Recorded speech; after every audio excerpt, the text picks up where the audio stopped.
बिस्मिल्लाहिर्रहमानिर्रहीम नहमदुहु व नसल्ली अला रसूलिहिल करीम अम्मा बाद फ़अऊज़ु बिल्लाहि मिनश शैतानिर रजीम बिस्मिल्लाहिर्रहमानिर्रहीम। तो गाइस हम स्टार्ट करते हैं इंशाल्लाह। ये 3 क्वेश्चंस हैं, ठीक है। तो इसके ऊपर सलमान भाई इससे पहले कुछ इंट्रोडक्शन देना चाहते हैं, तो अब पहले उनकी बात सुन लेते हैं, फिर इन क्वेश्चंस की तरफ आते हैं। जी सलमान भाई। जी बिस्मिल्लाहिर्रहमानिर्रहीम। पहले जो है मैं सिर्फ और सिर्फ कुछ पॉइंट्स क्लियर करना चाह रहा था, ताकि उससे आगे बात करें हम वो दोबारा पॉइंट जो है ना वो डिस्कस ना करें, अगर कहीं ज़रूरत पड़े तो फिर डिस्कस कर लें।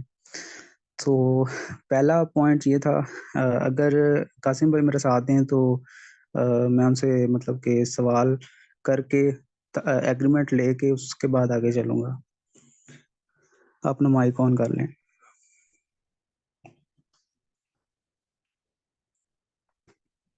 कासिम भाई मेरे ख्याल से ज्वाइन ही नहीं किया। आई थिंक वो लॉग ऑफ करके दोबारा लॉग ऑन होंगे, तो अच्छा, 2 मिनट। वो उनके लिए ज़रूरी था, क्योंकि पॉइंट्स जो मिस हैंडल या कह लें कि हुए थे ना, वो उधर से ही हुए थे। मतलब शायद मैं समझा नहीं पाया था सही। अच्छा, कासिम भाई आ गए? जी आ गया।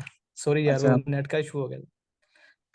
हाँ मैंने वो अभी कहा है कि कुछ पॉइंट्स जो है ना वो क्लियर करके तो फिर आगे चला जाए, ताकि ना वो पॉइंट्स फिर हम ना डिस्कस करें, और फिर उससे आगे बात हो सके। अगर कोई ज़रूरत पड़े तो फिर वो डिस्कस दोबारा कर लें, रेफरेंस के तौर पे, या जिस तरह हम पहले डिबेट वो वॉइस कर चुके हैं एक दूसरे को। तो मेरा इसमें जो था एक चीज ना। पहले, सलमान भाई मैं एक चीज ऐड जी करना चाहता हूँ, ये है कि पहले जो हमारे जितने भी टीएल्स यहाँ मौजूद है ना, पहले उनमें से आप सेग्रीगेट ये कर लें कि कौन जो है वो जमहूरियत को सपोर्ट करता है, डेमोक्रेसी को सपोर्ट करने वाला है, और कौन जो है वोट को या डेमोक्रेसी को सपोर्ट नहीं करता। और दो जब ग्रुप ग्रुप बन जाएंगे ना, उसके बाद तीसरा वो है जो कंफ्यूजन में आएगा, क्योंकि सारे लोग भी यहाँ पे आए हैं, उनका मसला ये था कि वो थोड़ी सी कंफ्यूजन थी उनको कि रास्ता कौन सा ठीक है। सही। इसके जी बाद हम मैं चलेंगे आगे तो हमें चीजों को पता। कासिम भाई आप जरा जमहूरियत और डेमोक्रेसी की डेफिनेशन बता सकते हैं? जी मैं बता देता हूँ जो इन्फॉर्मेशन मेरी और मैंने ये सीखी है, किस तरह से मैं इसको थोड़ा। असल में जो मामला है ना डेमोक्रेसी का, वो उसका मतलब ये है कि आप लोगों का जो जो नुमाइंदे होंगे वो कानून साजी करेंगे वोट के जरिए। इनका इसका जो इन शॉर्ट मतलब ये बनता है कि लोगों की के ऊपर जो हुकूमत बनेगी वो लोगों के वोट से बनेगी। ठीक है, ये बेसिकली एक जनरल सा जो है एक मतलब है जमहूरियत का।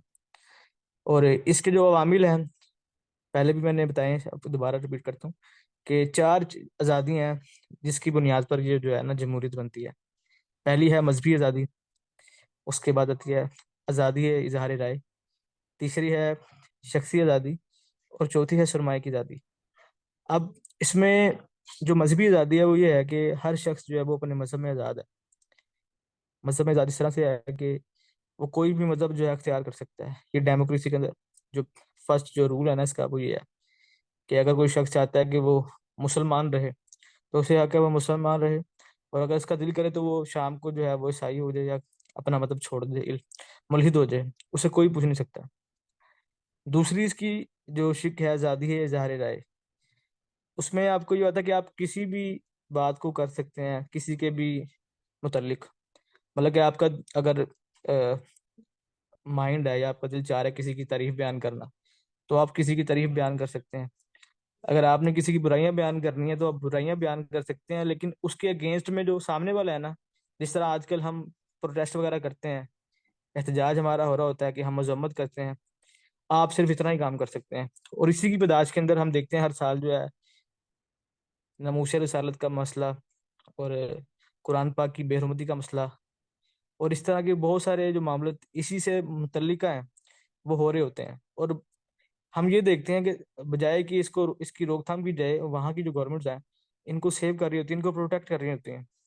तो ये बेसिकली जमहूरियत की जो मेन जो कानून है ना, ये वो कहते हैं कि हम अपने शहरी को ये हक देते हैं कि वो इस फ्रीडम ऑफ स्पीच जो है इसको यूज करते हुए ये बात कर सकता है। तीसरा मामला आता है शख्सी आज़ादी का। अब शख्सी आज़ादी ये है कि हर शख्स जो है वो आज़ाद है अपने मामलात में। मतलब कि अगर कोई शख्स चाहता है कि वो शादीशुदा, फिर कि किसी के साथ ताल्लुक बनाए या बगैर शादी के रह सकता है। कासिम भाई चीज में आपकी करे या आवाज बगैर कपड़ों के पूरी इंटरप्ट हो रही है। बिल्कुल आवाज कट। चलो, दोबारा कासिम भाई बताता आपकी आवाज नहीं आ रही। अब थोड़ी सही आई है। दोबारा वो आखिरी पॉइंट दोबारा बोलें। हूँ। जी जी, शख्सी आज़ादी की बात करता हूँ मैं, शख्सी आज़ादी की। अच्छा, शख्सी आज़ादी के बारे में दोबारा रिवाइज करता हूँ जो मैंने भी बताया है कि शख्सी आज़ादी बेसिकली ये है कि हर शख्स जो है अपने मामलात में आज़ाद है। अगर वो चाहता है कि उसका दिल कर रहा है कि वो किसी के साथ शादी रख कर ताल्लुकात बनाए, या किसी के साथ जो है बगैर शादी के रह सकता है वो, क्योंकि ये उसको उसकी गवर्नमेंट ने, जमहूरियत ने इसको ये राइट दिया है कि उसको शख्सी आज़ादी का जो है ना वो हक हासिल है। अगर उसका दिल करता है वो कपड़ों के साथ कपड़े पहन के फिरे माशरे के अंदर या बगैर कपड़ों के फिरे, तो ये भी उसको इस चीज का राइट है। तो ये चीज देती है जमहूरियत। चौथी जो आज़ादी मिलती है डेमोक्रेसी के अंदर, जमहूरियत के अंदर, और ये सरमाए की आज़ादी है। सरमाए की आज़ादी ये है कि हर शख्स जो है वो कोई भी चीज जो है वो खरीद सकता है। मतलब कि अब देखें कि जिस तरह हम, जो हदीस है ना, एक हदीस का मफहूम है कि आग पानी चिरागाहें जो है वो उम्मत की मलकियत है। उम्मत की मलकियत से मुराद ये कि इसमें से जो भी आपके पास सोर्स वगैरह आते हैं, वसाइल आते हैं, ये सिर्फ उम्मत पे खर्च हो सकते हैं। लेकिन जब जो डेमोक्रेसी है उसमें सरमाए की आज़ादी में ये होता है कि कोई भी जो है वो, अगर उसके पास दौलत है, सरमाया है उसके पास, तो वो हो सकता है वो समंदर खरीद ले, दरिया खरीद ले, जहाँ से जो है पानी के थ्रू बिजली वगैरह बन रही है या कोई और मदनियात वहाँ से हासिल हो रही हैं। और इस तरह हमारे रिकोटिक वगैरह हो गए, ये जो हमारे बलूचिस्तान के अंदर सोने की कानें हैं, इस तरह जो भी यानी कि मदनियात जो ज़खायर हैं कुदरती तौर पे, आयल वगैरह हो गया, वो कोई भी जो है ना सरमाए से खरीद सकता है। जबकि इस्लाम इसके ऊपर जो है ना सख्ती से बात ये करता है कि आप इस चीज़ को नहीं ले सकते। तो ये सरमाए की ही आज़ादी की वजह से ये सारे मामले होते हैं। तो होता इसमें ये है कि कैपिटलिज्म की बुनियाद पड़ती है, अमीर अमीर तर होते हैं, गरीब गरीब तर होते हैं। और जो अब सिनेरियो हमारे आज के माशरे का चल रहा है, कि आप सबको पता होगा, ये तो बड़ी आम सी बात हो गई है आज के दौर में, कि दुनिया के जो 95% जो रिसोर्सेज हैं वो सिर्फ 5% लोगों के पास हैं। तो ये किस चीज़ ने पैदा किया? हालांकि कुरान पाक की आयत का एक मफहूम है कि सरमाया जो है वो कहीं जमा ना होने दो। जबकि ये डेमोक्रेसी, जमहूरियत, जिसकी कैपिटलिज्म है, पूरी दुनिया को अपनी लपेट में ले रही है। और इसी के जो है वो चुंगल में फंस के हम सारी जो इंसानियत है वो मस्मार हो रही है। तो ये इसकी जो थी चार बुनियादी चीज़ें थी जिसको ऐड करके जो है वो डेमोक्रेसी बनती है। और इसी के खिलाफ जो है वो, जब हम देखते हैं कि कोई शख्स या कोई इलाका या मुल्क जो है वो जब इसको ना मानने की बात करता है, तो फिर दुनिया की ताकतें जो है वो उसके साथ खिलाफ आ जाती हैं।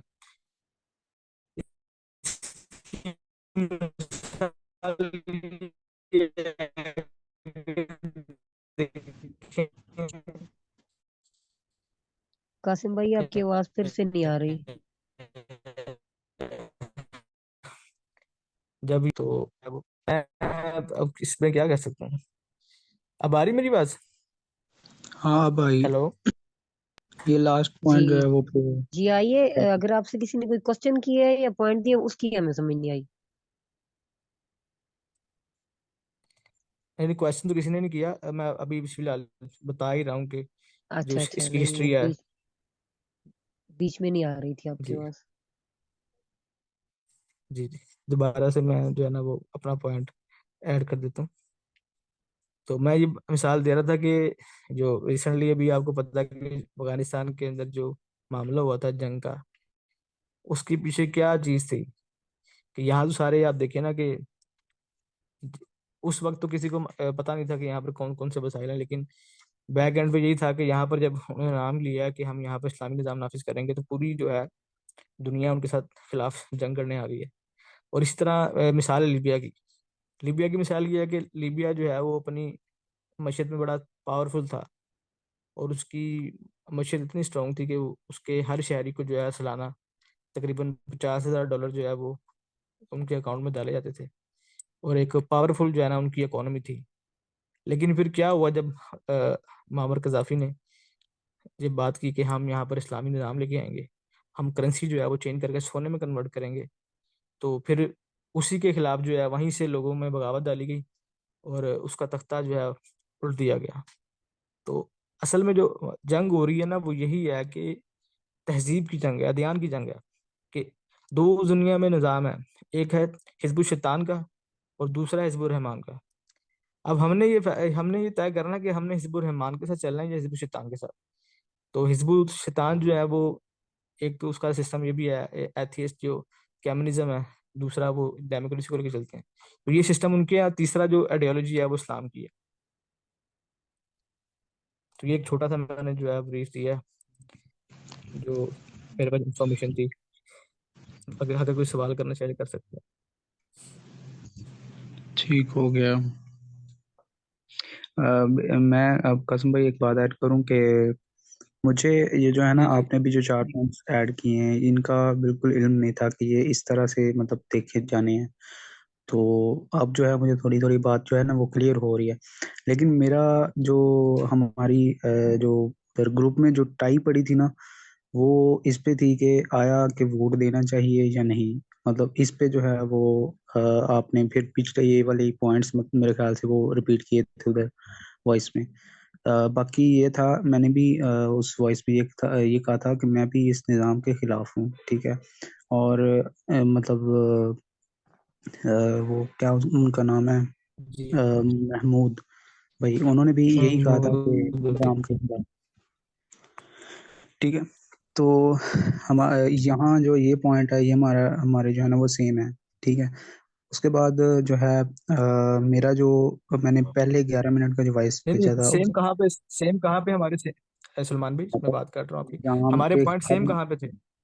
हमारे पॉइंट्स इस पे के निज़ाम के खिलाफ आप हैं।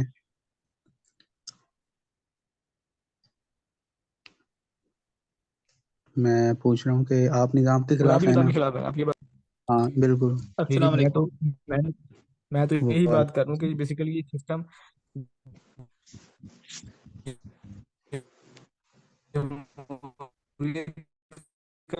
आवाज़ आपकी जो कट है रही ये थी। है कि इस्लाम के ऐन मुखालिफ मान भी बोल। हेलो, अब ठीक है बस। हाँ अब आई है। माजरत यार, आवाज कट रही है मेरी, मैं हालांकि बैठा भी रूम में हूँ बने। चले। हाँ हाँ। तो यहाँ मतलब एक मेरा मौकफ ये था कि निज़ाम के खिलाफ तो हूँ मैं, ठीक है। वो 11 मिनट वाली वॉइस जो है ना उसमें जो कंफ्यूजन हुई थी कि मैंने मतलब जो पॉइंट्स बताया था कि जो कैसर अहमद राजा साहब का असल में ये मौकफ था, मैंने सुना था उनका। तो वो एक स्टूडेंट से जो है वो किसी स्कूल में थे या किसी कॉलेज में थे। तो उसने पूछा था इसके खिलाफ जो ये ड्रामाज वगैरह होते हैं कि ये मतलब माशरे में जो है वो ज़्यादातर दिमाग को ख़राब करने के लिए ये चीज़ें जो है वो चल रही हैं। तो उनको जो है ना वो उसके जवाब में जो है ये अपना मौक़िफ़ उन्होंने बयान किया था कि आप जिस मर्ज़ी पार्टी को वोट दें लेकिन टेक ओवर द पार्टी, ठीक है। तो ये मौक़िफ़ था असल में। लेकिन मेरा मौक़िफ़ इससे बिल्कुल थोड़ा-सा मुख्तलिफ था, वो मैं उस 11 मिनट की वॉइस में समझा नहीं पाया था, जो पहली वॉइस थी। जब आई थिंक रईस ने भी और किसी ने कहा था कि आप ने मतलब मेरी वॉइस भी वो लेट गई आप थी यानी समझाते हैं। कि हाँ, वो वही मैं उसके ही मतलब उस पॉइंट पे ही आ रहा हूँ। तो उन्होंने कहा था कि आप बड़ी लेट आपने वॉइस की या इस तरह। तो उसमें जो था वोट देने के हक में मतलब कि वो पॉइंट जा रहा था। हालाँकि वो वोट देने के हक में इस लिहाज से नहीं जा रहा था कि जी आप बिल्कुल ही वोट दें या ना दें, ठीक है। मेरा जो बेसिकली मकसद था कि एक एमएनए को जो कन्विंस करने वाली बात जो मैंने की थी, वो इसलिए की थी कि अपने लिए कि मेरे से जो सवाल होना है कि मैंने किसी को भी नहीं छोड़ा। मतलब तबलीग में किसी की को भी नहीं छोड़ा। मानना बेशक उन्होंने नहीं है, लेकिन तबलीग में मैंने अपनी जो सर्कल रखा हुआ है उसमें उसमें मैंने एमएनएस को भी तबलीग किया। जैसे कि नबी इस्लाम को पता था कि अबू जहल ने मानना नहीं है, लेकिन फिर भी यानी कि नजर आ जाता है ना एक के बंदे के रवैये से, तो उस लिहाज से कह रहा हूँ।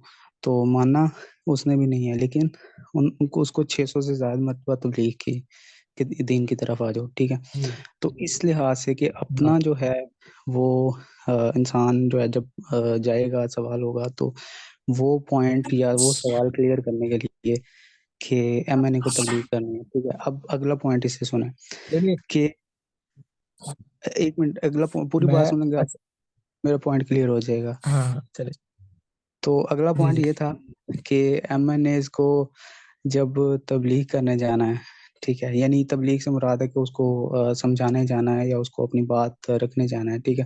बेसिकली तो मेरा मौकफ था ना कि एक जो है सूद के खिलाफ दरखास्त हो और सारे इलाके के साइन हो, ठीक है, और इस तरह दरखास्त भी जाए। तो वो आपने वो पॉइंट मेरा क्लियर कर दिया कि दरखास्तें पहले भी गई हुई हैं, पार्लियामेंट में बैठे हुए लोगों ने कहा है लेकिन उन्होंने नहीं मानी, ठीक है। वो पॉइंट आपका मैं उस पर एग्री हो जाता हूँ, ठीक है, कि ये आपने बिल्कुल ठीक कहा है। यहाँ मैं अपना पॉइंट मतलब छोड़ रहा हूँ, स्किप कर रहा हूँ। फिर जब मैंने उसको मतलब कि तबलीग करने जाना था, तो मैंने उसको ये कहना था कि वोट मैं तुम्हें दे रहा हूँ लेकिन काम तुम मेरा ये करोगे, मतलब अपना पॉइंट रखना था कि ऐसे ऐसे दरखास्त वगैरह ये सारा। तो अ, उसकी जो है वो लालच को ट्रिगर करने के लिए, क्योंकि उन्हें वोट चाहिए, और उसको मैंने जब वोट का कह देना था, यानी कि मैंने कहना था कि जी मेरा वोट आपका है लेकिन आप मेरा ये काम करेंगे। तो अगर मैं फिर वोट नहीं देता, क्योंकि मैं भी वोट के खिलाफ ही हूँ, ठीक है, तो अगर मैं वोट नहीं देता तो फिर मैं झूठा पड़ जाता हूँ, ठीक हो गया। तो इस वजह से मुझे लाजमन, यानी कि जिसको मैंने कहा है मैंने बोल दिया है, अब मुझे उसको वोट तो देना पड़ेगा ताकि मैं झूठा ना पड़ूं। ये इसको क्लियर करने के लिए, यानी कि वोट देने पे वो पॉइंट था मेरा, ठीक है, यानी कि ये चीज़ क्लियर हो जाए।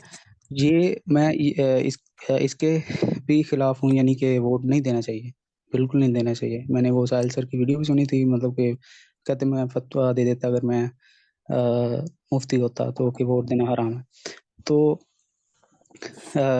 मतलब ये चीज़ थी मेरा ये पॉइंट था। ये अब आपको शायद क्लियर हो गया होगा मैं इसलिए बोल रहा था कि वोट देने जाना है लेकिन हाँ टेक ओवर द पार्टी। ये कैसे राजा साहब का जो है ना वो था, वो एथीस्ट के ना के साथ डिबेट्स वगैरह करते रहते हैं, तो मैंने उनकी डिबेट्स वगैरह सुनी थी।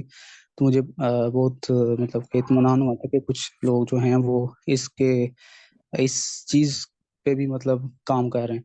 उसके बाद जो है ना वो एक उनकी डिबेट सुनी थी, उससे पहले एक वीडियो सुनी थी। उस वीडियो के एंड स्क्रीन पे उन्होंने वो उस डिबेट्स का जो है ना वो लगाया हुआ था एंड स्क्रीन पे, तो वो वीडियो लगाई थी। तो उसमें उन्होंने बताया था कि मैंने जो डिबेट की है ना हारिस सुल्तान से, जो मुल्हिद है, पाकिस्तानी मुल्हिद के नाम से मेरे ख्याल से उसका चैनल है।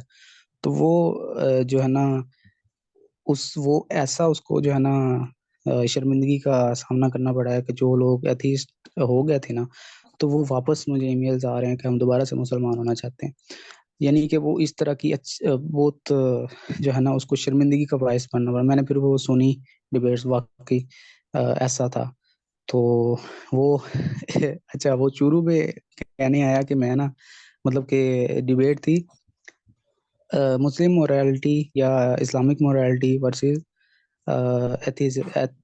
एथिस्ट मोरालिटी, लेकिन वो उसने पहले ही आके कह दिया कि मैं एथिस्ट मोरालिटी क्या होती है मैं सीखने आया हूँ हालांकि वर्स में था, ठीक है। तो वो इस तरह मतलब कुछ पॉइंट्स मिलते हैं, अगर आप सुनेंगे तो आपको भी अंदाजा हो जाएगा कि किस लेवल पे वो थी डिबेट्स। जी जी मैं सलमान भी मैं आपकी अब बात को लेकर थोड़ा समराइज ठीक, करता हूँ। काफी लोग भी बात करना चाह रहे हैं और तो जी देखिए जी हमारा जो ये टॉपिक था ना, इस पे बात ही की थी कि पहले तो हमने डिस्कशन ये करनी थी कि वोट जो है वो देना चाहिए या नहीं देना चाहिए। ठीक है, अभी आपने कहा कि वोट नहीं देना चाहिए, मैंने साहिल भाई की वीडियो सुनी, ठीक है, उन्होंने उसमें ये बात की कि अगर मैं मुफ्ती होता तो मैं फतवा दे देता, ठीक है ना। अब इसमें जो बाकी हमारे साथ लोग हैं ना, पहले जो उन्होंने हाथ खड़ा किए उनकी बात भी सुन लेते हैं। उससे पहले मैं एक बात थोड़ी मुकम्मल कर लूँ, ये है कि आखिर ये जुमहूरी जो है, ये वोट सिस्टम जो है क्यों जो है वो कारआमद नहीं है, इसका भी लॉजिक तो चाहिए होगा ना लोगों को कि आखिर क्यों ये नाकाम है। हम जब से छोटे जी या बड़े हुए हैं, छोटे से बड़े हो गए हम, और जब से पाकिस्तान बना है तो यही निज़ाम चलता आ रहा है, आखिर क्यों जो है ये हाँ मामला है, तो इस पर भी बात करेंगे। तो आपकी बात मुझे समझ आ गई, अगर आपने कुछ और बात करनी तो बताएं। हाँ, मैं वो दूसरी तरफ, मैं वही कह रहा हूँ, टॉपिक दूसरी तरफ निकल गया था। मैं अपने पॉइंट पे ही आ रहा था। तो जो टाई थी ना, जो मतलब ऐसे ऐसे समझ एज अ टाई पड़ी थी, क्या है वोट देना चाहिए कि नहीं, ठीक है। तो वो मेरा पॉइंट थोड़ा वोट देने पे जी जा रहा था। तो वो पॉइंट आपको क्लियर हो गया होगा कि मैंने इसलिए कहा था कि अगर मैंने उसको कह दिया कि वोट देना है तो फिर मैं झूठा पड़ जाऊंगा अगर मैं वोट नहीं देता, ठीक है। तो इस जी जी झूठे पढ़ने, मतलब अपने आप को सच्चा साबित करने के लिए फिर मुझे वोट देना पड़ेगा।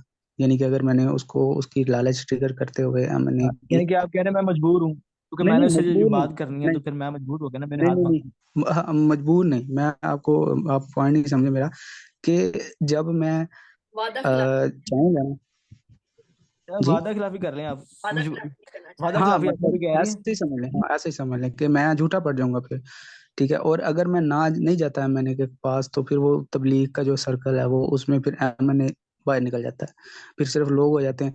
फिर मैंने ये आखिरी एक पॉइंट मैं ऐड कर रहा हूँ कि फिर मैंने ये कहा था कि कन्विंसिंग पीपल, ठीक है, इस पे दोनों राजी हैं हम। यानी कि आपने भी, उन्होंने भी कहा था कि कन्विंस करना पीपल्स को, मैंने भी कहा था कन्विंस करना पीपल्स को, अवाम को तो लाजमी करना है, ठीक है।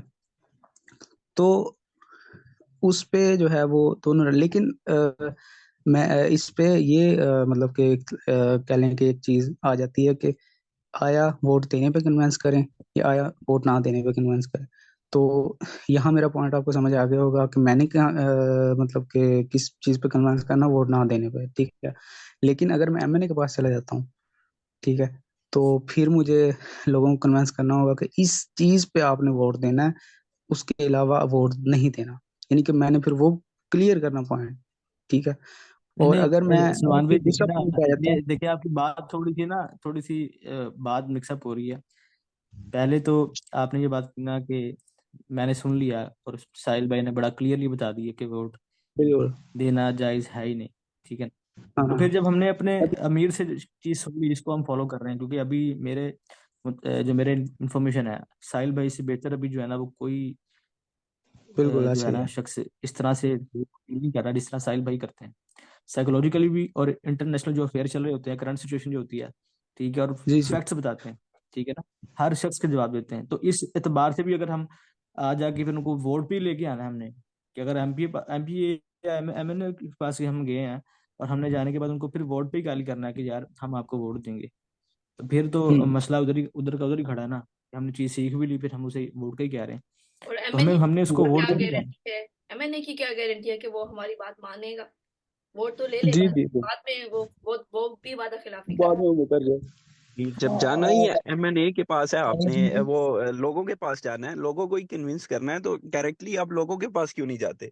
तो लोगों के माइंड डेवलप करें, लोगों को शऊर उनमें डेवलप होगा लोगों में, तो देन इंशाल्लाह जो है ना अल्लाह का निज़ाम कायम हो सकता है। तो हमें जी। वर्किंग है ना लोगों पे करनी चाहिए, माइंड माइंड डेवलप करने चाहिए।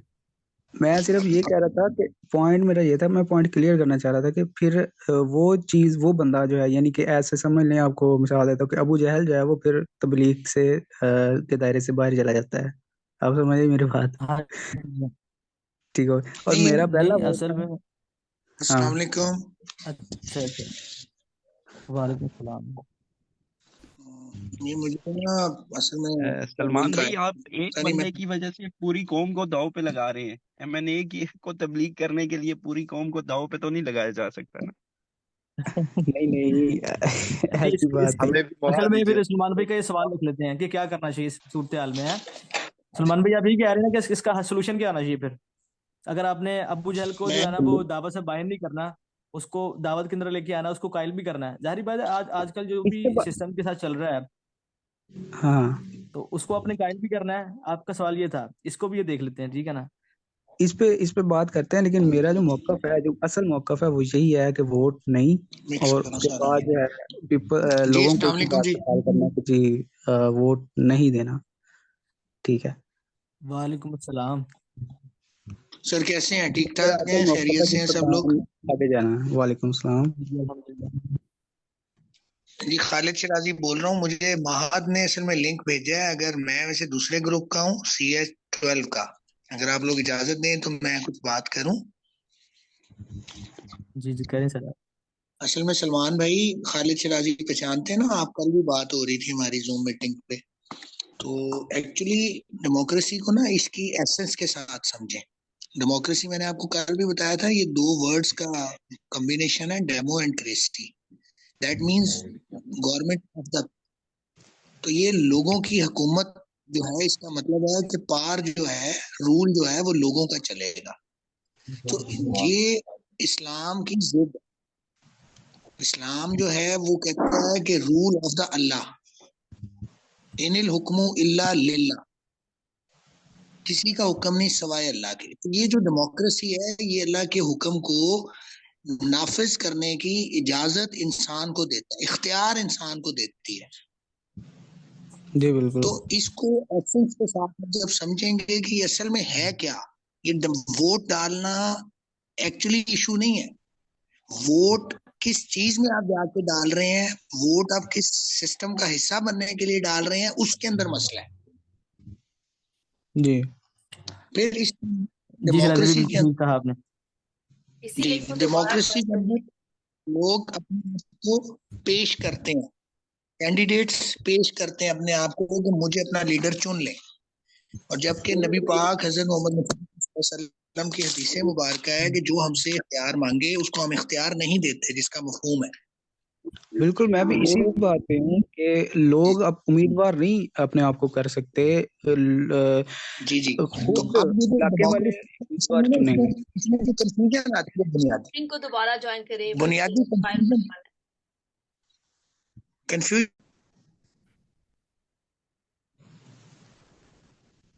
ओके, वहीं से कंटिन्यू करते हैं। ब्रदर बात कर रहे थे। जी बात करने दे उन्हें। सही है, आई थिंक। खालिद भाई, अभी ज्वाइन किया। अस्सलाम वालेकुम। खालिद भाई की बात कर रहे हैं। जी जी, यस महक। मैं ये उनको कहना चाहता हूँ जी, रईस आप बोले। मैं कहता हूँ कि सबको जो है ना बारी बारी मौका दें तो बेहतर है। बोले खालिद भाई अपनी बात मुकम्मल कर ले पहले। सही है, वो जब तक आते हैं ना तो हम जी पॉज नहीं कर सकते।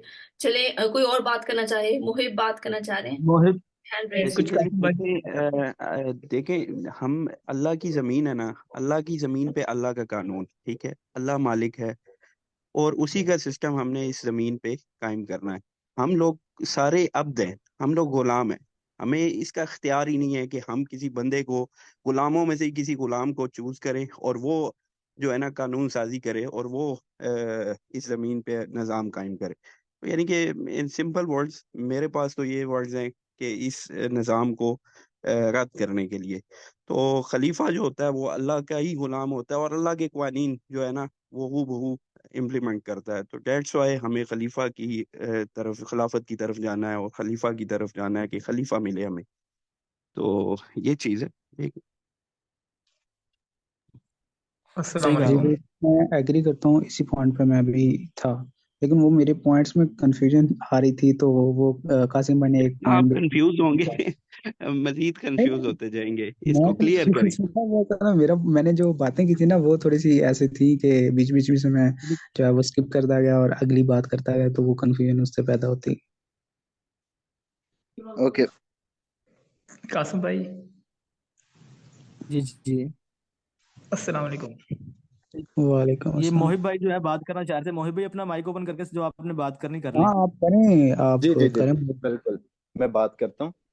मुझे सलमान भाई से बात करनी है। सलमान भाई, जो आपने फर्स्ट वॉइस नोट भेजा था ना ग्रुप में, जिसमें आपने अपनी अपनी राय जो है सामने रखी थी, उस वॉइस नोट में आपने कहा था, आपने मतलब आर्ग्यूमेंट दिया था कि कुरान जो है आहिस्ता आहिस्ता नाजिल हुआ था। जैसे शराब के हुक्म की आपने दलील दी थी कि शराब का हुक्म पहले आया कि करीब ना जाओ, मतलब के जो है इबादत के करीब ना हो, एंड और इस तरह से।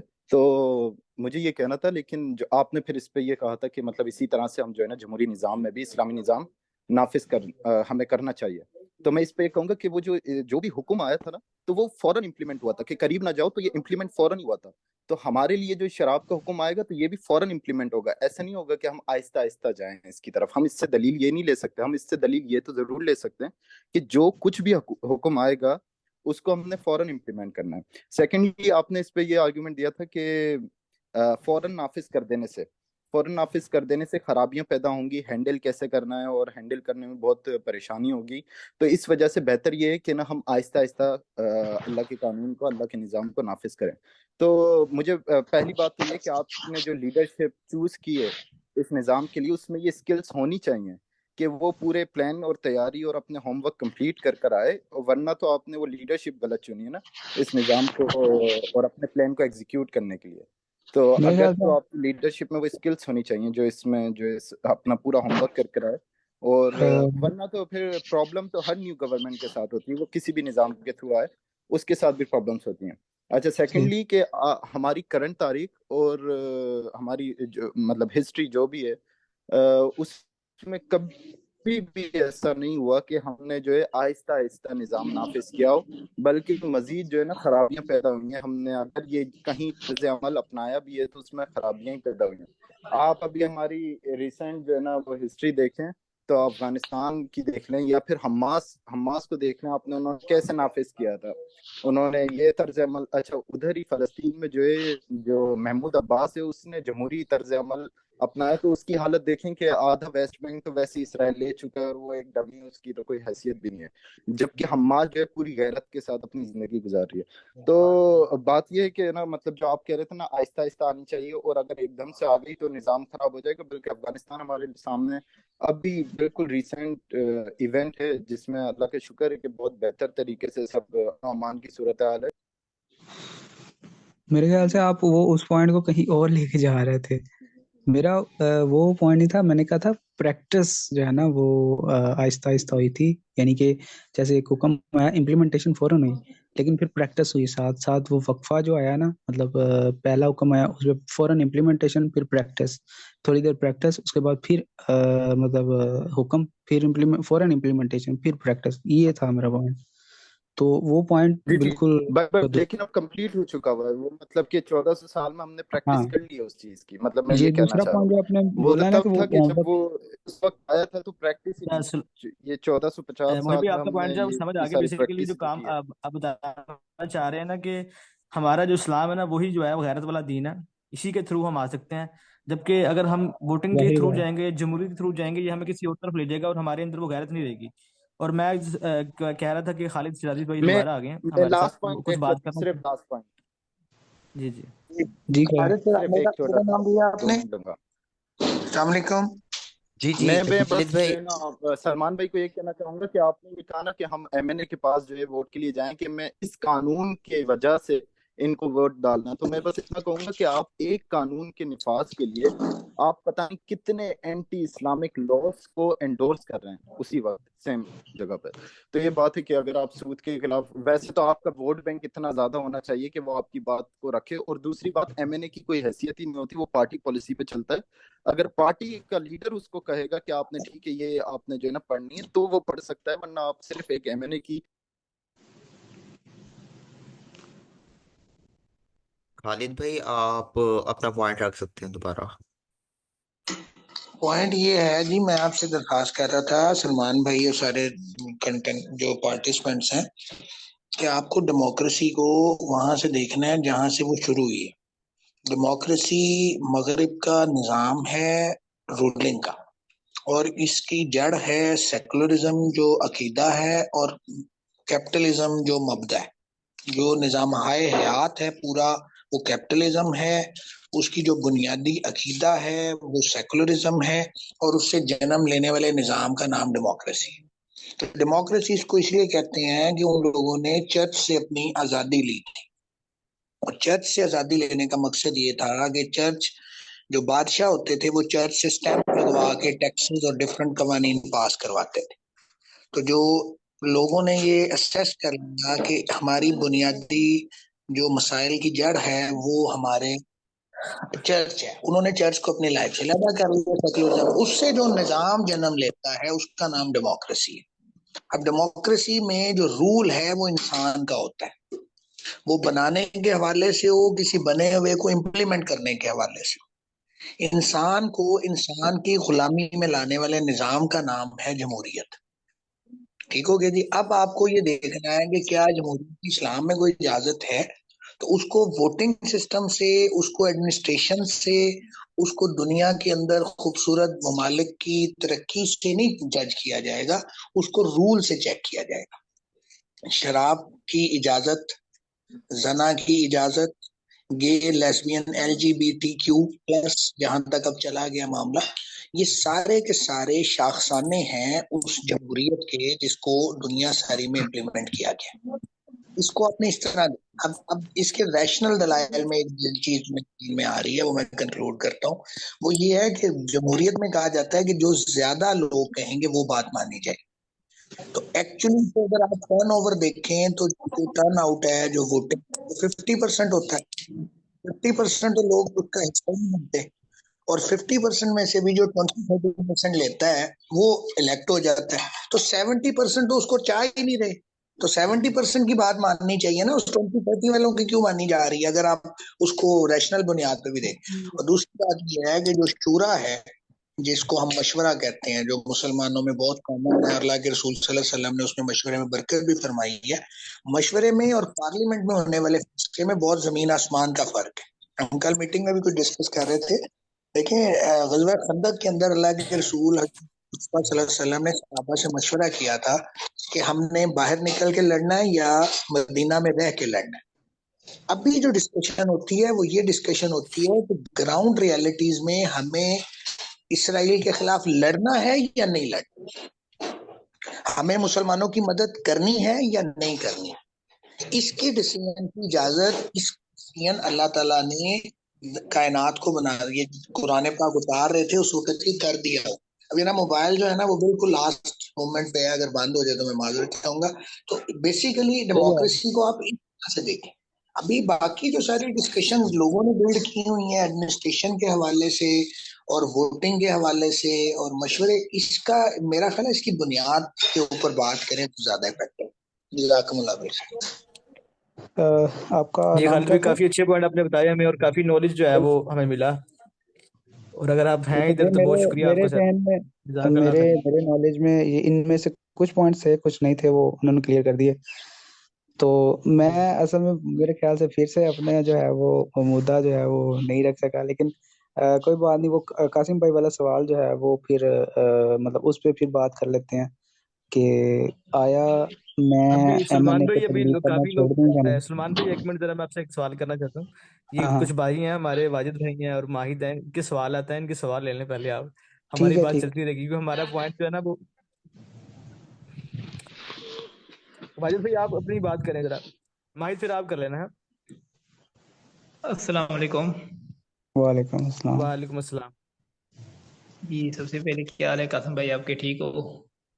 जी अल्लाह का शुक्र, ठीक है। जी भाई, आपने कहा था कि यहाँ पे दो ग्रुप हैं, एक जमहूरियत को सपोर्ट करता है और दूसरा खिलाफत को। तो मैं सबसे पहले इसका जवाब देना चाहूँगा कि यहाँ पे कोई भी ऐसा शख्स नहीं जो जमहूरियत को सपोर्ट करता है। सेकंड बात यह है कि हम जब IMS जी में जी सारे ठीक ठीक। जाते हैं तो हम सबका यही इरादा है कि हम खिलाफत की तरफ जाएं। ठीक है। तो जी जैसे सर साहब कहते हैं कि अल्लाह के यहाँ तुक्के नहीं है कि हम सारे एक जगह यूं जमा हो गए, तो हम सब एक ही मकसद और एक ही मिशन के ऊपर हैं। तभी जो है ना, कोई कराची से, कोई हैदराबाद, कोई अमेरिका, लंदन, फ्रांस, जर्मनी, हर जगह से यहाँ पहुंचे हुए हैं, क्योंकि हमारा मकसद और मिशन एक ही है, खिलाफत की तरफ जाना। तो रही बात लेकिन ये कि वोट देना कैसा है, वोट देना चाहिए या नहीं, तो मुझे जो बेहतर फैसला लगा उस टाइम के वोट देना चाहिए। तो मेरा कुछ पॉइंट था कि क्यों देना चाहिए, आखिर कोई वजह होगी।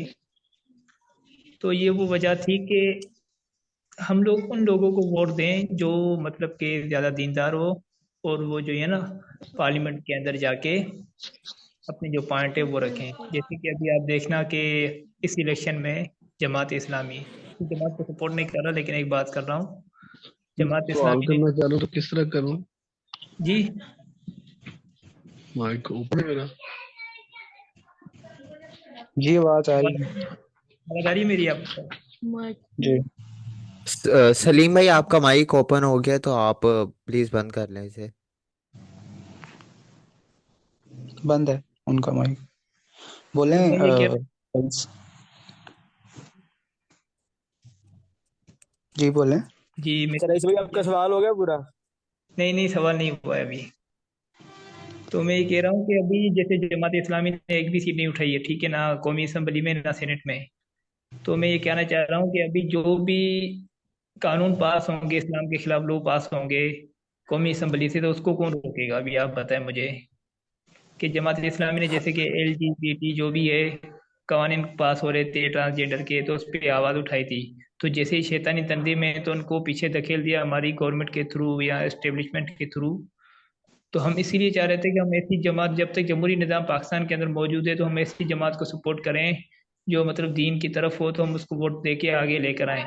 जब तक कि खिलाफत आ नहीं जाती, ऐसे हम हाथ पे हाथ धरे बैठ के इंतजार नहीं करते रहेंगे कि खिलाफत आ जाएगी तो ये हो जाएगा वो हो जाएगा। और इस दौरान जो कुछ होता रहा तो उसका इजरा किसके ऊपर होगा? आपके ऊपर या हमारे ऊपर? मेरा ये क्वेश्चन है। अच्छा अच्छा अच्छा अच्छा। तो देखें, सवाल ये तो आपका फ़लस्तीन अच्छा के है। मसले में भी तो जो जमात इस्लामी थी, वो पार्लियामेंट में उन्होंने कुछ नहीं किया, वो रोडों पे निकले हुए थे। वो इस्राइल अदीम भी कह रहे थे ना कि देखें, सिराजुल हक का काम ये था कि वो धरने करे, रोएं, रोडों पे आके जो है ना मातम करें, बजाय इसके कि जी वो पार्लियामेंट में कोई अपना रोल प्ले करते। तो जब हमने देख लिया है इस सिस्टम में कोई पावर नहीं है, यहाँ कुछ कंट्रोल करने वाले कोई और है, तो फिर हम इसकी तरफ क्यों जाते हैं? तो जब हमने रोडों से ही काम करना है, हमने मातम ही करने हैं, तो हम लोग खुद क्यों ना मातम करें, हम लोग खुद क्यों ना निकलें, लोगों को हम क्यों ना जमा करें? तो इस पार्लियामेंट पे तो मेरे ख्याल में इसकी तरफ देखना और इस निज़ाम की तरफ देखना ये बेवकूफ़ी है। मैं तो बिल्कुल एग्री नहीं करता। मोहित वो महद मैं बात कर चलिए सकता यार हूँ? एक महमूद भाई, पॉइंट मैं ऐड करना चाह रहा था, चलें करें पहले आप। महमूद भाई, जी जी बोलें आप। सलीम आधा भाई ने मह, रिक्वेस्ट किया बात करने की, इनको मैं करने ये देते हैं। मैं ये कहना चाह रहा हूँ कि जैसे कि ये LGBT का बिल पास हुआ था, असम्बली के अंदर आया था, तो हमें किसी को भी पता नहीं था। सेनेटर मुश्ताक थे मेरे ख्याल से जमात इस्लामी के, सबसे पहले उसी ने आवाज़ उठाई थी इसके बारे में, ठीक है। तो उसके अलावा जो है ना, ये बात सब साहिल अदीम साहब और कुछ यूथ क्लब के लोग थे जिन लोगों ने आवाज़ को उठाया, जैसे केसर अहमद राजा साहब हो गए। तो ये बात बहुत फैली, फिर लोग सड़कों पे आए, फिर जमात इस्लामी ने केस वगैरह दायर किया, तो अल्हम्दुलिल्लाह वो हम केस जीत चुके हैं। रईस, मैं इसका लेकिन जवाब ये दूंगा कि आवाज ही उठानी है ना, हमने कोई एक्शन तो नहीं ना किया। ट्रांसजेंडर बिल तो फिर भी पास हो गया, सूद फिर भी चल रहा है हमारी मशहद के अंदर। नहीं, देखिए अगर बहुत देखा जाए सारे तो ऐसे कवानीन हैं जो चल रहे हैं, अगर आवाज ही उठानी है तो वो हम सेपरेट ही उठा सकते हैं। और जो सिस्टम जिसके अंदर पावर है, अभी जो महमूद भाई ने बात की है कि उस पावर वाले सिस्टम को लेके आना है ना, तभी जाके सारे मामले तुम्हारे हल होंगे ना। ना हमने फलस्तीन की मदद की, ना अफगानिस्तान की मदद की थी, बल्कि हमने उनको भी निकाल दिया अपने मुल्क से। तो सारी चीजें जो है वो हमारे सामने, हम शोर तो ये करते हैं, कैसे शोर लेकर करना तो आएंगे, फिर ये हमने मेरा जो है क्वेश्चन वो, है। खिलाफत की मैं तरफ वही तो हम बता रहा हूँ मेरे भाई कि हमने जो है वो महद आवाज बात कर उठानी है सकता ना। हूँ मैं? करें करें, आप सलीम भी बात करें, करें बात। थैंक ये भाई की बात कंप्लीट हो गई है, प्लीज ये जरा बता दें, बात कर लूं? जी आप जी जी, करें कर लें बात। आप, कर लें आप। शुक्रिया शुक्रिया, जज़ाकल्लाह। अच्छा, ये एक ना अल्हम्दुलिल्लाह, फर्स्ट ऑफ ऑल मुझे ये बड़ी खुशी हो रही है कि तमाम दोस्त बड़े ही इखलास के साथ, बड़ी मोहब्बत के साथ दीन के अंडरस्टैंडिंग के लिए बात कर रहे हैं। और आप सबको मुबारक हो, और बड़े ही अच्छे एनवायरनमेंट में बात हो रही है, और मैं देख रहा हूँ, लिसनिंग कर रहा हूँ, माशाल्लाह सारे लर्निंग के टेम्परामेंट, लर्निंग एटीट्यूड के साथ बात कर रहे हैं, सुन रहे हैं, सीख रहे हैं। जज़ाकुमुल्लाह खैर, आप सबको बहुत बहुत अल्लाह जज़ाए खैर अता फरमाए। और सेकेंडली बात जो मैं अर्ज करना चाह रहा था इस हवाले से, देखें, जिस तरह एक चीज, जब भी हम किसी इशू पे बात करते हैं, खा वो पॉलिटिक्स हो, इकोनॉमी हो, जिस तरह हम नमाज में नबी अलैहिस्सलाम की ज़ाते गिरामी की सुन्नत मुबारका को डिटेल में देखते हैं, नबी अलैहिस्सलाम ने इस तरह रुकू किया, नबी अलैहिस्सलाम ने सजदे में ये पढ़ा, तो बिल्कुल इस्लाम की गाइडेंस सोशल अफेयर्स के हवाले से, सियासत, मईशत और इकोनॉमी के हवाले से भी यही है। हमने यही देखना होता है कि नबी इस्लाम का तरीका क्या है। जिस तरह हम नमाज में अपनी लॉजिक नहीं लगा सकते कि 3 जरा सुभान रब्बियल अज़ीम कम है तो हम इसको 100 दफा पढ़ लें, तो ये लॉजिक नहीं होती, नबी इस्लाम का तरीका चलता है। इसी तरह हम देखते हैं उम्मत जब से जवाल का शिकार हुई है, वो चीजों में अपनी लॉजिक और वो और वो लॉजिक जिसका सुन्नत से ताल्लुक नहीं है, सीरत से ताल्लुक नहीं है। और जब भी हमने कोई दलील देनी होती है, मेथडोलॉजी को होन करना होता तो सीरत से लिंक करके करना होता। ये मेरे बड़े रिस्पेक्टेड और मोहतरम भाई बात कर रहे थे कि अगर हम उसमें हिस्सा ले लेंगे तो फिर तो मैदान नहीं लेंगे तो मैदान खाली रह जाएगा। देखिए, बीइंग ए मुस्लिम जो हमें ऑर्डर अल्लाह पाक ने किया वो ये है कि हमने अल्लाह पाक के हुक्म पर चलना है। हम ये सारे जो भी काम कर रहे हैं, खा वो IMS वाला है, नमाज है, रोजा है, हज है, ज़कात है, तो हम ये सारा हमारा अकीदा बताता है कि हम आखिरत के लिए कर रहे हैं, ताकि हम आखिरत वाले दिन अल्लाह के अज़ाब से बच जाएं। हम आखिरत में अल्लाह राजी हो जाए, आखिरत की कामयाबी के लिए कर रहे हैं। तो क़यामत वाले दिन अल्लाह के हिसाब किताब कामयाबी के लिए कर रहे हैं। तो हमने जो पढ़ा है इस्लाम के हवाले से कि आखिरत वाले दिन वही शख्स कामयाब होगा, तो उसके लिए अल्लाह के यहाँ किसी भी अमल की कबूलियत की 3 शर्तें हैं। अगर उनमें तीनों में एक भी शर्त ना हो तो अल्लाह उस अमल को कबूल नहीं करेगा। उन तीनों चीजों को हमने इंश्योर करना क्या हमारे वो पेश नजर है या नहीं है। नंबर 1 वो है जब भी हम कोई काम करें तो हमारी नीयत अल्लाह को राजी करने की हो। और नंबर 2 जब भी हम वो काम करें तो हमारे सामने अल्लाह का हुक्म हो। और तीसरा नबी अलैहि सलाम का तरीका हो। तो हमने मेथोडोलॉजी भी नबी अलैहि सलाम से लेनी है। तो भाई कह रहे थे कि फिर हम हाथ पे हाथ धरे बैठेंगे। नबी अलैहिस्सलाम की जाते ग्रामी का ये तरीका तो है ही नहीं है। और दूसरी बात, जब हम इसको डेमोक्रेसी में पार्टिसिपेट नहीं करेंगे तो क्या हमारे पास सामने नबी अलैहिस्सलाम की जाते ग्रामी का तरीका मुबारक मौजूद है। जब मक्का में इस्लाम नहीं था तो नबी अलैहिस्सलाम की जाते ग्रामी ने क्या किया था, जमात सहाबा ने क्या किया था। नबी अलैहिस्सलाम की जाते ग्रामी ने जमात सहाबा को इस्लाम का अकीदा सिखाया था। और सहाबा ने वही इस्लाम का अकीदा, इस्लाम के अफकार मुआशरे में उनकी इशाअत की थी, लोगों को इस्लाम पे खड़ा किया था। नबी अलैहिस्सलाम की ऐलान नबुव्वत से पहले लोग अपनी अपनी अक्लों पे खड़े थे, अपने जज्बात पे खड़े थे, अपने मामलात को अल्लाह के अपनी अक्लों से चला रहे थे, अपने टेमों से चला रहे थे, अंदाजों से चला रहे थे, लॉजिक से चला रहे थे, इमोशन से चला रहे थे। नबी अलैहिस्सलाम ने ये उनको पैगाम दिया, अल्लाह का हुक्म ये सुनाया कि लोगों के मामलात को, लोगों के एक्शंस को, के जो बाहमी मामलात है वो लोगों की अक्लों से नहीं चलेंगे, बल्कि ना ही जज्बात से चलेंगे, ख्वाहिशात से चलेंगे, बल्कि ये अल्लाह के हुक्म से चलाए जाएंगे। ये वो बात है जिसको हमने जिस बात पे हमने मुआशरे को खड़ा करना है और लोगों को ये तरगीब देनी। हमने कलमा पढ़ लिया, हमने अल्लाह से वादा कर लिया है, अत्तहियातु लिल्लाहि व सलावातु, तो ये बात हो, या अल्लाह मेरी हर बात तेरे हुक्म के मुताबिक होगी, या अल्लाह मेरा हर काम तेरे हुक्म के मुताबिक होगा, या अल्लाह मेरा हर फैसला तेरे हुक्म के मुताबिक होगा। तो ये हमने अल्लाह से वादा कर लिया। जब अल्लाह से वादा कर लिया तो फिर हमारा चेक भी तो बनता है ना। तो वो हम देखें, उसको इंश्योर करें। जब हम कहते हैं अल यौम अकमलतु लकुम, जब इस आयतों को मानते हैं अल यौम अकमलतु लकुम दीनुकुम, कि इस्लाम एक मुकम्मल ज़ाब्ता हयात है, ला रत्बुन वला याबिसुन इल्ला फी किताबिम मुबीन, खुश्की और तरी की कोई बात ऐसी नहीं है जो किताब मुबीन में नहीं है। और कुरान मजीद की आयत है, फला व रब्बिका ला युमिनु हत्ता युहक्किमुका फीमा शजरा बैनहुम, महबूब आपके रब की कसम है, महबूब आपके रब की कसम है, कोई शख्स ईमान वाला हो नहीं सकता जब तक आप उसके बाहमी मामलात में आपको फैसला कुन हैसियत ना दे, आपकी इरशाद को हतमी ना मान ले।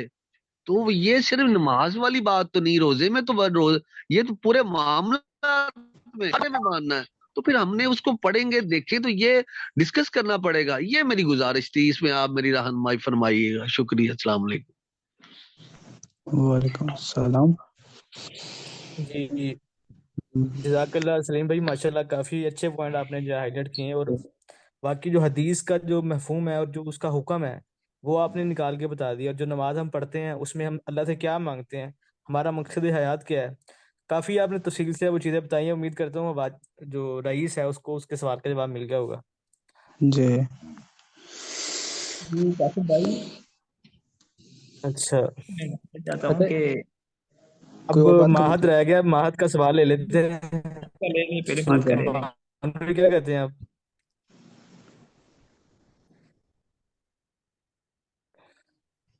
महद बोले। अस्सलाम माहद, वालेकुम वरहमतुल्लाह।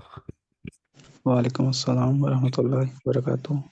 अब माशाल्लाह सलीम भाई ने बता दिया कि नीयत सबसे पहले अच्छी हो, देन जी सेकंड अल्लाह के नबी का तरीका हमारे आगे हो। अब मैं ना थोड़ा एक डिफरेंट स्टार्ट दूंगा इस पे। फर्स्ट ऑफ ऑल हम सब एग्री करते हैं कि डेमोक्रेसी इस्लाम डेमोक्रेसी को सपोर्ट नहीं करता, जी लेकिन बिल्कुल। मैं ये कहता हूँ कि डेमोक्रेसी इज कुफर। एंड जब आप वोट डाल रहे हो तो आप एक कुफर कमिट कर रहे हो। अब वो कैसे? फर्स्ट ऑफ ऑल हम लोग, अब जब मैं वर्ड कुफर का जिक्र करूंगा तो इसके लिंग्विस्टिक मीनिंग जरा हम लोग देख लेते हैं कि कुफर अरबी में कहते हैं किसे हैं। कुफर उसे कहते हैं कि अगर आपको पता है कि बात सही क्या है और आप फिर भी एक गलत काम करो, this is Kufar.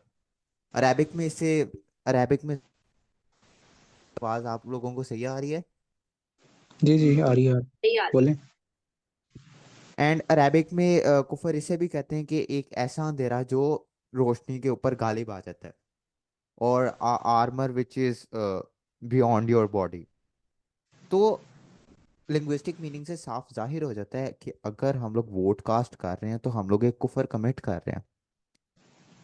And second ये कि हम लोगों ने ना अभी तक खिलाफत की फिलॉसफी को सही से समझा नहीं कि व्हाट इज एक्चुअली खिलाफत, और हम लोगों को खिलाफत क्यों चाहिए। When Allah says in Quran you are a खलीफा, मैं और आप हम दोनों खलीफा हैं, और अब हम किसी और दो नंबर सिस्टम को सपोर्ट भी नहीं कर सकते सिवाय खिलाफत के, अल्लाह की हुकूमत और इंसान की खिलाफत। सो व्हाट इज बेसिकली खिलाफत? अगर मैं आपसे कहता हूँ कि कोई भी सिस्टम है, चाहे वो डेमोक्रेसी है चाहे कुछ और है, और एक प्लेन जगह है, एक प्लेन जंगल है।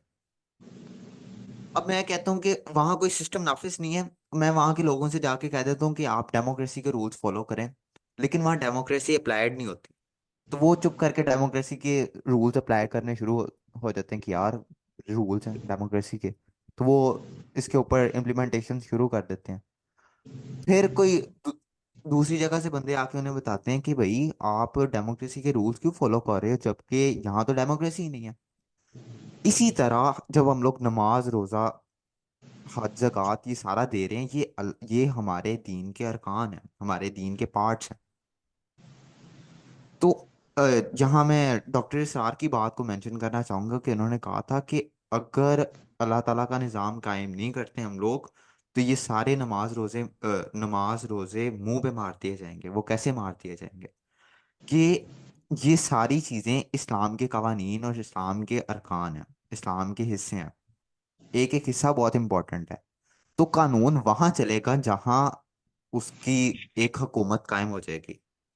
सो how can we expect from Allah subhanahu wa ta'ala that we are not doing effort for खिलाफत, and expecting from Allah subhanahu wa ta'ala कि हमारी नमाजें कबूल हो जाएंगी? जब तक हम लोग वो फाइनल निज़ाम कायम नहीं करेंगे, यानी डेमोक्रेसी कायम नहीं है और आप डेमोक्रेसी के रूल्स फॉलो करे जा रहे हो, तो ये तो एक तरह की पागलपंती होगी ना कि आप लोग मुफ्त में अपने ऊपर बोझ डाली जा रहे हो। सेम लाइक दैट, अगर आप लोग अल्लाह ताला की निज़ाम के लिए मेहनत नहीं कर रहे, वहाँ कोशिश का लफ्ज है, you have to do efforts in your circumstance. ये नहीं है कि अब अल्लाह ताला ने तो आपके लिए ये भी आसानी कर दी कि क़यामत वाले दिन आपसे ये सवाल नहीं होना कि पूरी दुनिया फतह करके आए हो या नहीं आए। क़यामत वाले दिन आपसे ये सवाल होना है कि आपने अपने सरकमस्टांस में क्या किया है, आपने अपने इर्द गिर्द के सर्कल में क्या अल्लाह ताला के निज़ाम को सपोर्ट किया था या नहीं किया। So when you actually cast vote, वो तो उसी वक्त कुफर हो जाता है। अब वोट ना दें तो क्या करें? अल्लाह सेज इन कुरान के गेन द पावर। अब जमात इस्लामी वाला भी क्लियर हो गया कि वहां भी वो भी एक बातिल निज़ाम है, और हदीस से भी हम लोगों को वाज़ेह साबित हो जाता है कि जो बंदा डिमांड करता है कि मुझे लीडरशिप चाहिए, वो सबसे पहले रिजेक्ट हो जाता है। So what to do now? अब कैसे करेंगे हम लोग सारा काम? इसमें कुरान कहते हैं गेन पावर, पावर गेन करो। और पावर गेन कैसे करनी है हम लोगों ने? फॉर एग्जाम्पल चलो इस इलेक्शन पे हम सबसे मिस हैंडलिंग होगी, हम लोग कंफ्यूज थे, मान भी लेते हैं। वी हैव नेक्स्ट 5 years, हमारे पास अगले 5 साल हैं। अब इसके अंदर हम लोगों ने एक जमात फॉर्म करनी है और एक अवेयरनेस देनी है लोगों को कि एक यूनिटी और एक जमात तले आए, डेमोक्रेसी इज कुफर, आप यहाँ आए मिल के आवाज उठाते हैं, तो ये जो जितने भी हुक्मरान है ना, इन्हें पब्लिक पावर से बहुत डर लगता है। जब कोई 1 करोड़ बंदा या 22 लाख बंदा भी बाहर आ जाता है तो इन लोगों की ऐसी की तैसी हो जाती है। सो क्या हम लोग ये नहीं कर सकते कि हम लोग पावर गेन करें, एक जमात बनाएं और ये एक अवेयरनेस चलाएं? अगर इस साल फॉर एग्जांपल आधे पाकिस्तान ने वोट नहीं दिया, हम लोग इसे ज़्यादा से ज़्यादा एक्सपेंड करें और एक पावर और एक तहरीक फॉर्म करें, तो क्यों नहीं हम लोग चेंज ला सकते? अगर हम लोग सीरा भी देखें जी बहुत शुक्रिया, बहुत शुक्रिया। ओके ओके महद, मैं आप आपकी बात काट रहा हूँ। असल में काफ़ी अच्छे तरीके से आपने चीज़ें जो है वो हाईलाइट की हैं कि हमें पावर जो है किस तरह से इकट्ठी करनी पड़ेगी। अभी टाइम भी थोड़ा है, तो मैं चाहता हूँ कि अपनी जो बात है ना वो उसको समराइज किया जाए, और जो मेन हमारा जो मुद्दा है उसका हल भी रखें ना, कि हमें ये पता चल चुका है कि वोट वाला जो सिस्टम है ये हमारे मसले का हल नहीं है। दूसरा कि हम आवाज इस आपकी तरीके से डिस्टर्ब चल हो के रही है। 17 सालों से भी टाइम कासिम जारी कर रहे हैं। वो दूसरा भी सलीम भाई ने बात की। जी अच्छा भी क्या कह रहे हैं? आपकी आवाज कट गई, लास्ट पॉइंट आप प्लीज दोबारा बता दें। हाँ, मैं ये बात कर रहा था कि अब जिस तरह सबने बात की है, सलीम भाई ने बात की और खालिद भाई ने बात की, खालिद शिराजी साहब ने, कि हमारा जो सोल्यूशन है हमारे मुसलमानों का, वो ये सिर्फ जो है वो इस्लामी निज़ाम के अंदर ही है। तो अब सवाल यहाँ पर ये पैदा होता है कि इस्लामी निज़ाम जो है वो उसका तरीक़ेकार क्या होगा। जिस तरह हदीस कोड की गई थी पीछे कि हमें जो है वो तरीका भी रसूलुल्लाह सल्लल्लाहु अलैहि वसल्लम की ज़ात से लेना पड़ेगा, तो वो तरीकाकार क्या है। अब यहाँ पर एक सवाल जो मेन उठता है वो यही है कि तरीका क्या है। तरीका मैं आपसे थोड़ा शॉर्टली जो है वो बयान करूंगा, इंशाल्लाह नेक्स्ट जो है वो हो सकता है कि हम इस पर दोबारा मीटिंग कर लें। तो बात यह है, तरीकाकार ये होगा कि जिस तरह रसूलुल्लाह सल्लल्लाहु अलैहि वसल्लम की ज़ात को हम देखते हैं, जब हम सीरा पढ़ते हैं कि रसूलुल्लाह ने जो पहले इब्तदाई साल के हैं 10 साल जो हैं मदीना में जो तबलीग किया, सॉरी मक्का में जो तबलीग किया, वहां पर तरीकाकार ये था कि दारा अरकम में जो है पहले एक मुनज़्ज़म किया गया, लोगों को वहां पर तरबियत दी गई, तरबियत के साथ दावत की गई। दावत से जिस तरह महद बात कर रहा था कि पावर हमने गेन करनी है, पावर लिया। पावर लेने के बाद जो है फिर हमने ये देखा कि रसूलुल्लाह सल्लल्लाहु अलैहि वसल्लम जो है वो ताइफ गए हैं नुसरा लेने के लिए। नुसरा लिया, नुसरा अब हमें हो सकता है कि हमें नुसरा जो है वो अगर किसी अच्छे पावरफुल किसी कम्युनिटी से मिल जाए, तो हम यहाँ पर भी जो है वो इस निज़ाम को उल्ट करके वहाँ पर इस्लाम नाफिज कर सकते हैं। लेकिन उसके लिए तरीका भी हमारी जो है वो रसूलुल्लाह सल्लल्लाहु अलैहि वसल्लम की सीरा से मिलता है हमें, कि आप वसल्लम जो है वो ताइफ गए हैं नुसरा लेने के लिए, मदद लेने के लिए, वह लेकिन वहाँ नहीं मिली, और फिर आपने क्या किया, फिर आप जो है वो चले गए हैं मदीना। जब वहां मदीना गया, वहां पे आपको नुसरत मिली है, मदद मिली है, फिर वहां पर आपने एक स्टेट का क्याम किया है।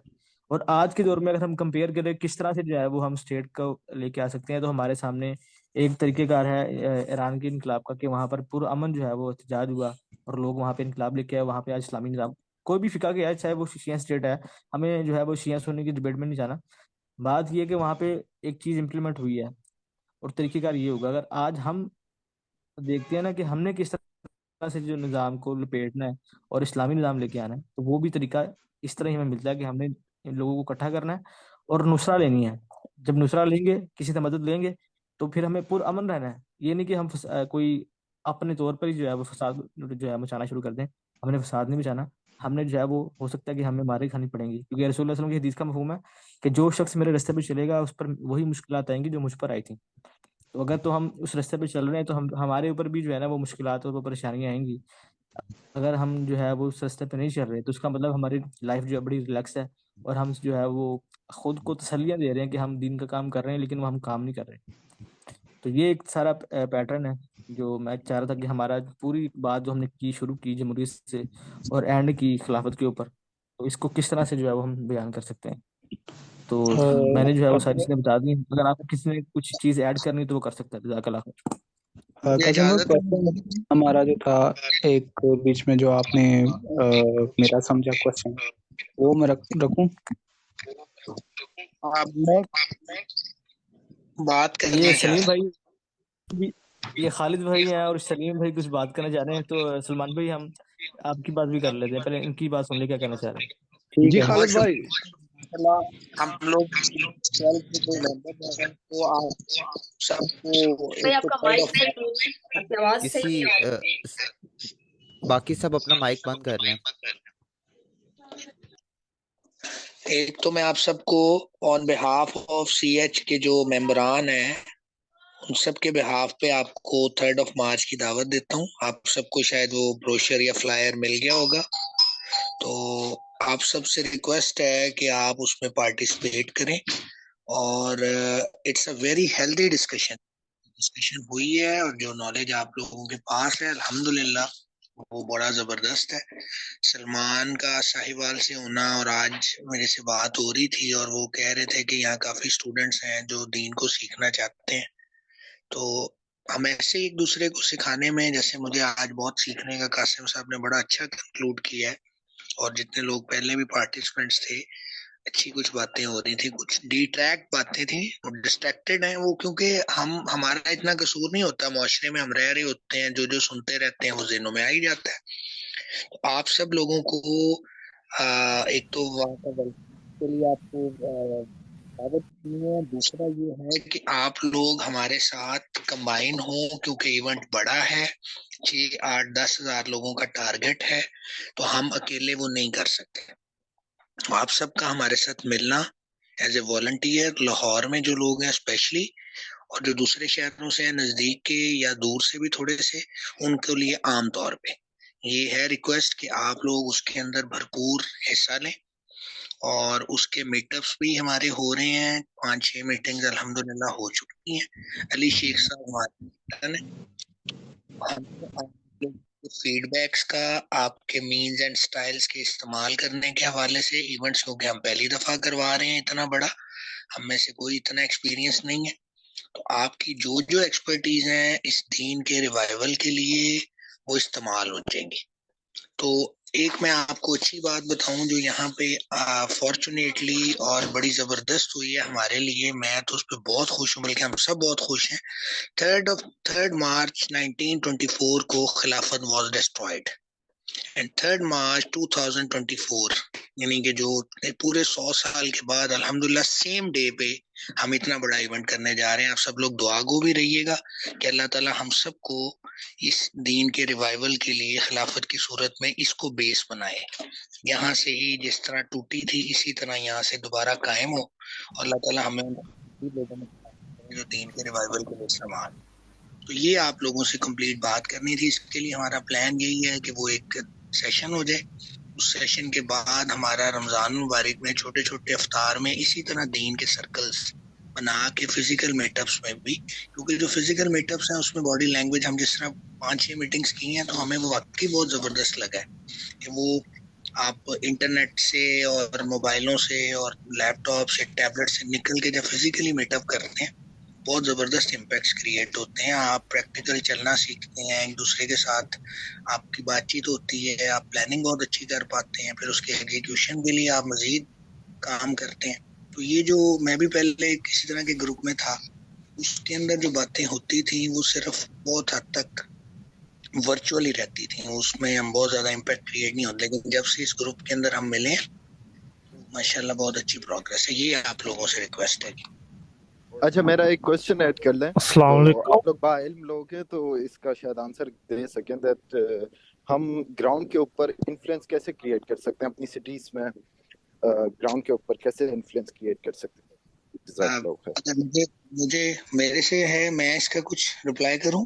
जी जी, आप देते हैं। जी, मेरे ज़हन में ये है, देखें बात ये है, बड़ा सिंपल सा कॉन्सेप्ट होता है, आपने मुआशरे में किसी ना किसी को लीडर बनाया होता है। अब वो लीडर अगर नवाज शरीफ और बिलावल और इमरान खान जैसे लोग होते हैं तो आप उनके फॉलोअर बन के उनके पीछे चलते हैं, और अगर आप अल्लाह और उसके रसूल सल्लल्लाहु अलैहि वसल्लम की बुनियाद पे किसी को बनाते हैं, जो मैं मजहबी जमातों की बात नहीं कर रहा, जो डेमोक्रेटिक प्रोसेस से आना चाह रही हैं जनरल लाइफ में, जिसका उड़ना बिछौना इस्लाम हो, जो हर चीज में इस्लाम को देखता हो, जो इस्लाम के सिस्टम्स की बात करता हो, क्योंकि सिस्टम का मतलब, इस दीन का मतलब ही सिस्टम है, तो जो सिस्टम की बात करता हो, जो हर चीज में इस्लाम की डिस्कशंस करता हो, जिसके पास प्रैक्टिकल सॉल्यूशंस मौजूद हो, वो हवा में सिर्फ बातें ना करता हो, यानी अगर वो इकोनॉमिक सिस्टम की बात करता है तो उसको पता हो कि सूद के बगैर कैसे इस्लाम चलेगा, सूद के बगैर इस्लाम का इकोनॉमिक सिस्टम कैसे चलेगा, जुडिशरी की बात करता हो तो उसके पास पूरी डिटेल हो कि इस्लाम का जुडिशरी का स्ट्रक्चर क्या है, अगर वो सोशल सिस्टम की बात करता हो कि जी ये जो है LGBTQ गलत है और महरम ना महरम की तमीज होनी चाहिए, तो उसके पास पूरी इस्लाम की डिटेल्स मौजूद हो, इस्लाम किस तरह इसको सेग्रीगेट करता है और किस खूबसूरती से इसको उठाता है, इस पूरे स्ट्रक्चर को, सोशल सिस्टम को, थ्रू मैरिज। तो मतलब ये सारी चीजें ऐसी हैं जो आपको ऑटोमेटिकली ग्राउंड पे लोगों के सामने लीड करवाती हैं, और आप लोगों के मसाइल का हल प्रैक्टिकल उनको देते हैं, और फिर उनके साथ खड़े होते हैं। और कोई मुश्किल आ जाए तो फिर उस मुश्किल के ऊपर आप स्टैंड लेते हैं, और वो स्टैंड लेने से फिर लोगों के अंदर आपका एक इम्पैक्ट क्रिएट होता है, चाहे वो डेमोक्रेटिक सेटअप के अंदर हो, चाहे वो डेमोक्रेटिक से हट के हो। जैसे कि अभी देखिए इमरान खान का कितना बड़ा जो टर्न आउट रहा है, वो सिर्फ इस वजह से कि उस बंदे का स्टैंड लोगों को नजर आ रहा है। तो अभी उसने डेमोक्रेसी के लिए सिर्फ स्टैंड लिया है, और लोगों का आप उसके लिए, उसके बारे में, उसकी तरफ आप लोगों का देखें।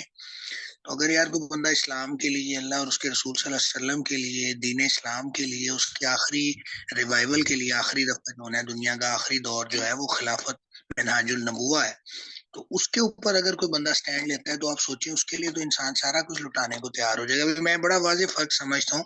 इमरान खान के लिए लोगों का ना निकलना ये शो करता है कि इमरान खान लोगों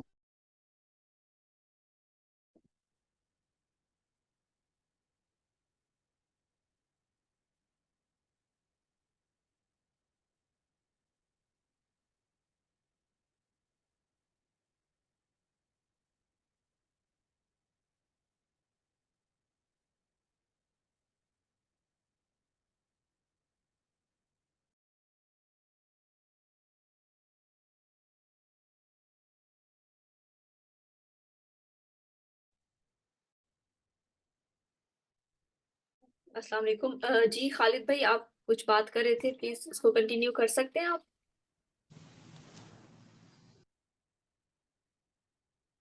जी खालिद भाई, आप सुन रहे हैं हमें? तो आप जो है ना वो अपनी बात मुकम्मल कर लें, क्योंकि टाइम काफ़ी हो गया है और मीटिंग भी जो है वो काफ़ी हमारी लेंथी हो गई है। तो हम चाहते हैं कि आपका सवाल ले लें जो आप बता रहे थे खिलाफत के एतबार से, ताकि जो है ना वो हमारे भी नॉलेज में इजाफा हो जाए।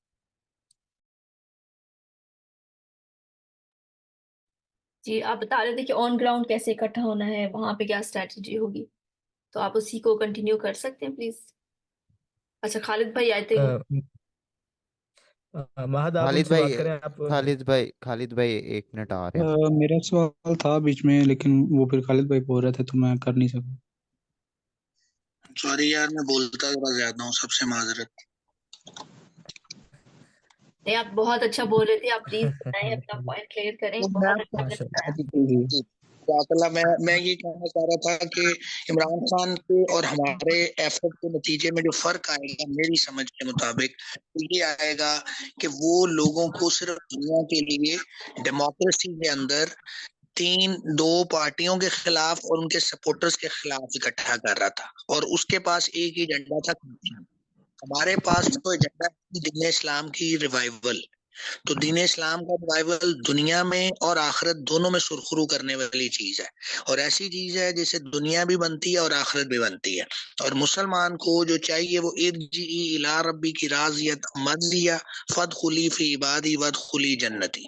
तो ये आपका जो असल ऑब्जेक्टिव ऑफ लाइफ है उसको मीट करने के लिए आपको निजाम चाहिए, निजाम खिलाफत चाहिए, वरना निजाम खिलाफत खुद से कुछ नहीं है। लेकिन अल्लाह की रजा पूरा करने के लिए आपको दीन चाहिए, दीन नाफिज करने के लिए आपको निजाम चाहिए। ये बिल्कुल ऐसे ही है जैसे एक बंदा है कि अगर कपड़े गंदे हैं तो वो शायद उस तरह हराम नहीं है, लेकिन क्योंकि वो पाक नहीं है तो वो वजू नहीं होगा, तो वजू नहीं होगा तो नमाज नहीं होगी, तो क्योंकि नमाज पढ़ना फर्ज है तो ये पिछला सारा कुछ फर्ज है। तो मेरे ख्याल में हमारा काम बहुत क्लियर है, क्रिस्टल क्लियर है, और इसके लिए लोग अपना सब कुछ तन मन धन कुर्बान करने को तैयार हो जाएंगे इंशाअल्लाह ताला। क्यों? क्योंकि दीन, अल्लाह की रजा, अल्लाह के रसूल सल्लल्लाहु अलैहि वसल्लम की रजा और यौम आखिरत में अल्लाह के यहाँ सुरखरुई, ये वो बुनियादी एजेंडा है जो हमारी अरवाह ने अल्लाह ताला के साथ वादा करते हुए इन्हीं चीजों को किया था, और इन्हीं से हमने दोबारा रिलेट करना है। तो इसी के ऊपर आपको क़यादत मिलनी है, इसी के ऊपर लोगों ने आपके लिए सब कुछ निछावर, मतलब आपसे मुराद है आपके दीन के लिए सब कुछ निछावर करने को तैयार हो जाना। सिंपल इज दैट, मुझे तो यही लगता है जी। खालिद शिराजी भाई, आपको सॉरी इंटरप्ट किया, बल्कि आपकी बात मुकम्मल होगी। मैं एक चीज़ यानी क्लियर करना चाहता हूँ कि यहाँ इस मीटिंग में कोई भी ऐसा शख्स नहीं है जो ये ना चाहता हो कि खिलाफत ना आए। ठीक है, खिलाफत आनी चाहिए, हर बंदा यही चाहता है।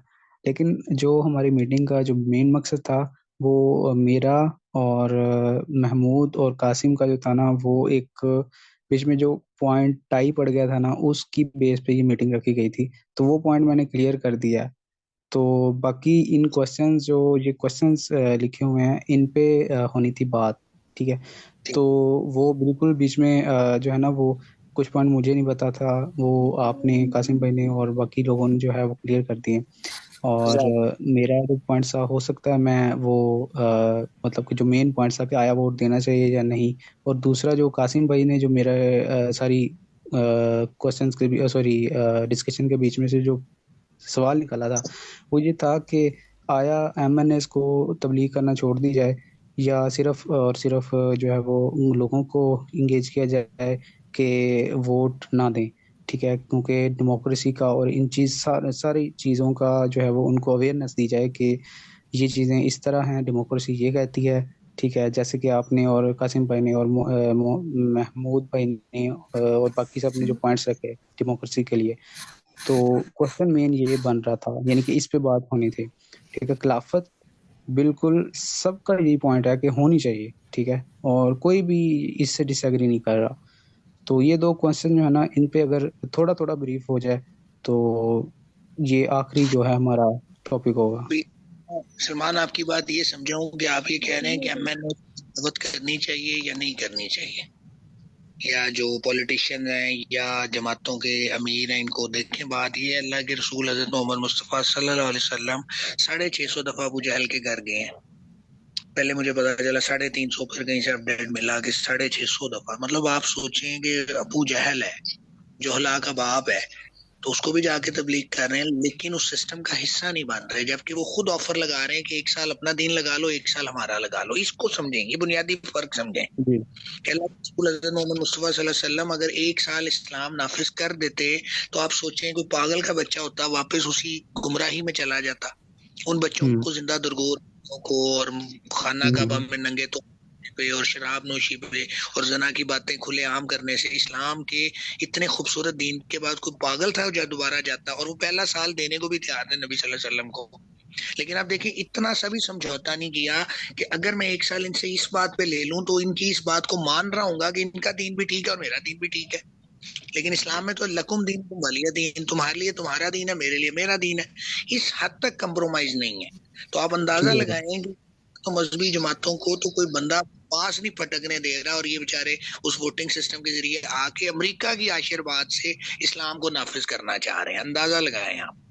तो भाई बिल्कुल भी पॉसिबल नहीं है, इम्पॉसिबल से अगली बात है कि आप इस निजाम के जरिए, ये रैशनैलिटी पे मैं आपको बता रहा हूँ, रैशनैलिटी पे डेमोक्रेसी के ताने बाने यूनाइटेड नेशन से, अमेरिका से, आईएमएफ और वर्ल्ड बैंक से और दुनिया के जितने वो फेटअप और पता नहीं क्या क्या उन्होंने वो क्या होता है चूहे पकड़ने वाले जैसे नहीं, वो उन्होंने खिड़कियां लगाई हुई हैं, जंजीरें बांधी हुई हैं हमारे पाँव में, हमें उन्होंने कैद किया हुआ।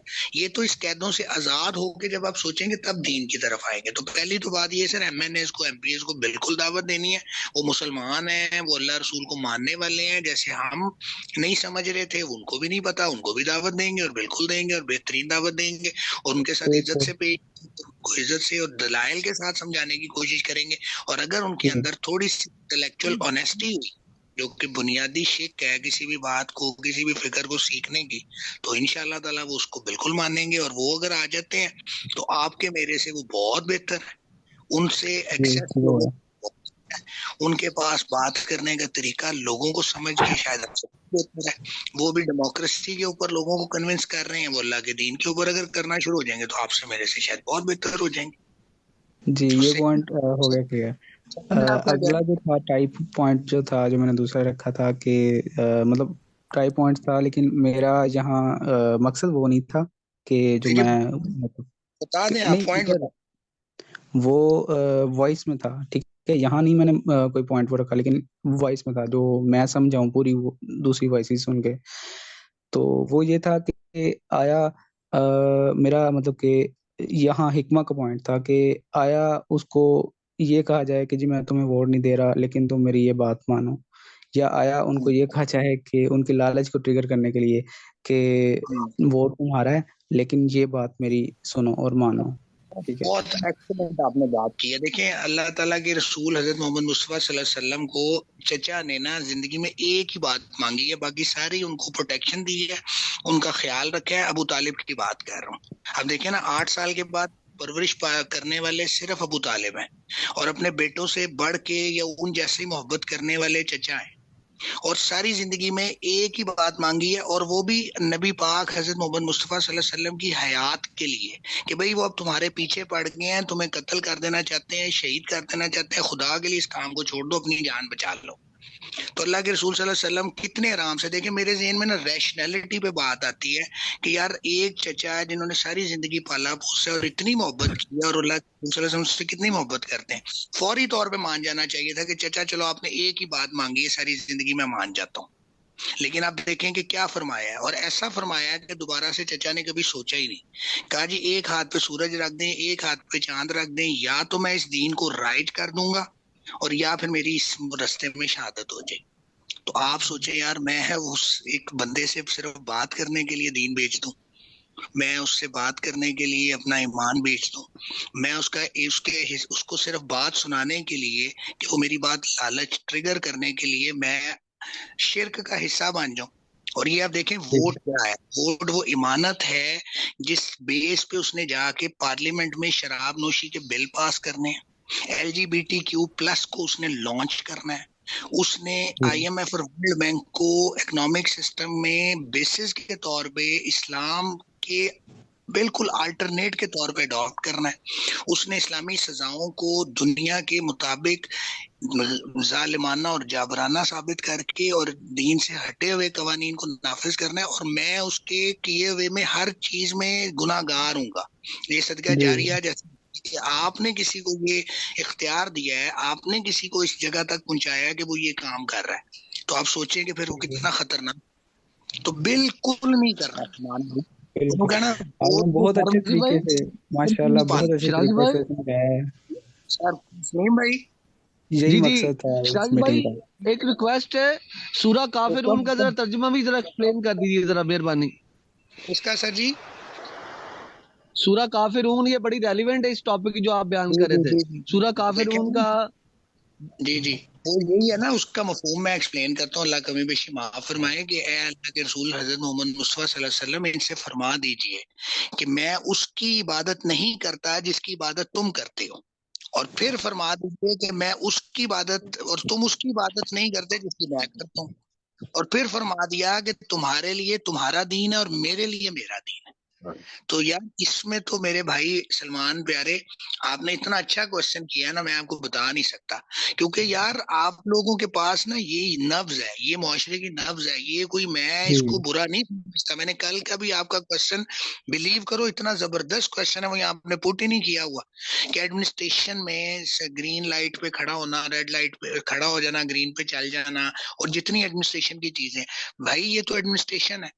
हजरत उमर फारूक रजी अल्लाह तआला अन्हु ने पुलिस का किया, फारूक रजी अल्लाह तआला अन्हु ने उनके ऊपर आज उमर लॉज बने हुए हैं, आपको पता है, पेंशन और ये जितने इस तरह के स्टाइपेंड के काम है, तो ये तो एडमिनिस्ट्रेशन है भाई, इसको तो आपने बहुत अच्छे तरीके से लेके चलना है। और वो फौजियों के बारे में पूछा कि कितना अरसे तक वो घर से दूर रह सकते हैं, तो फिर अपनी बेटी से मशवरा किया, तो उनसे फिर पूछ के 3-4 माह बाद शर्त लगाई कि हर फौजी वापस आएगा।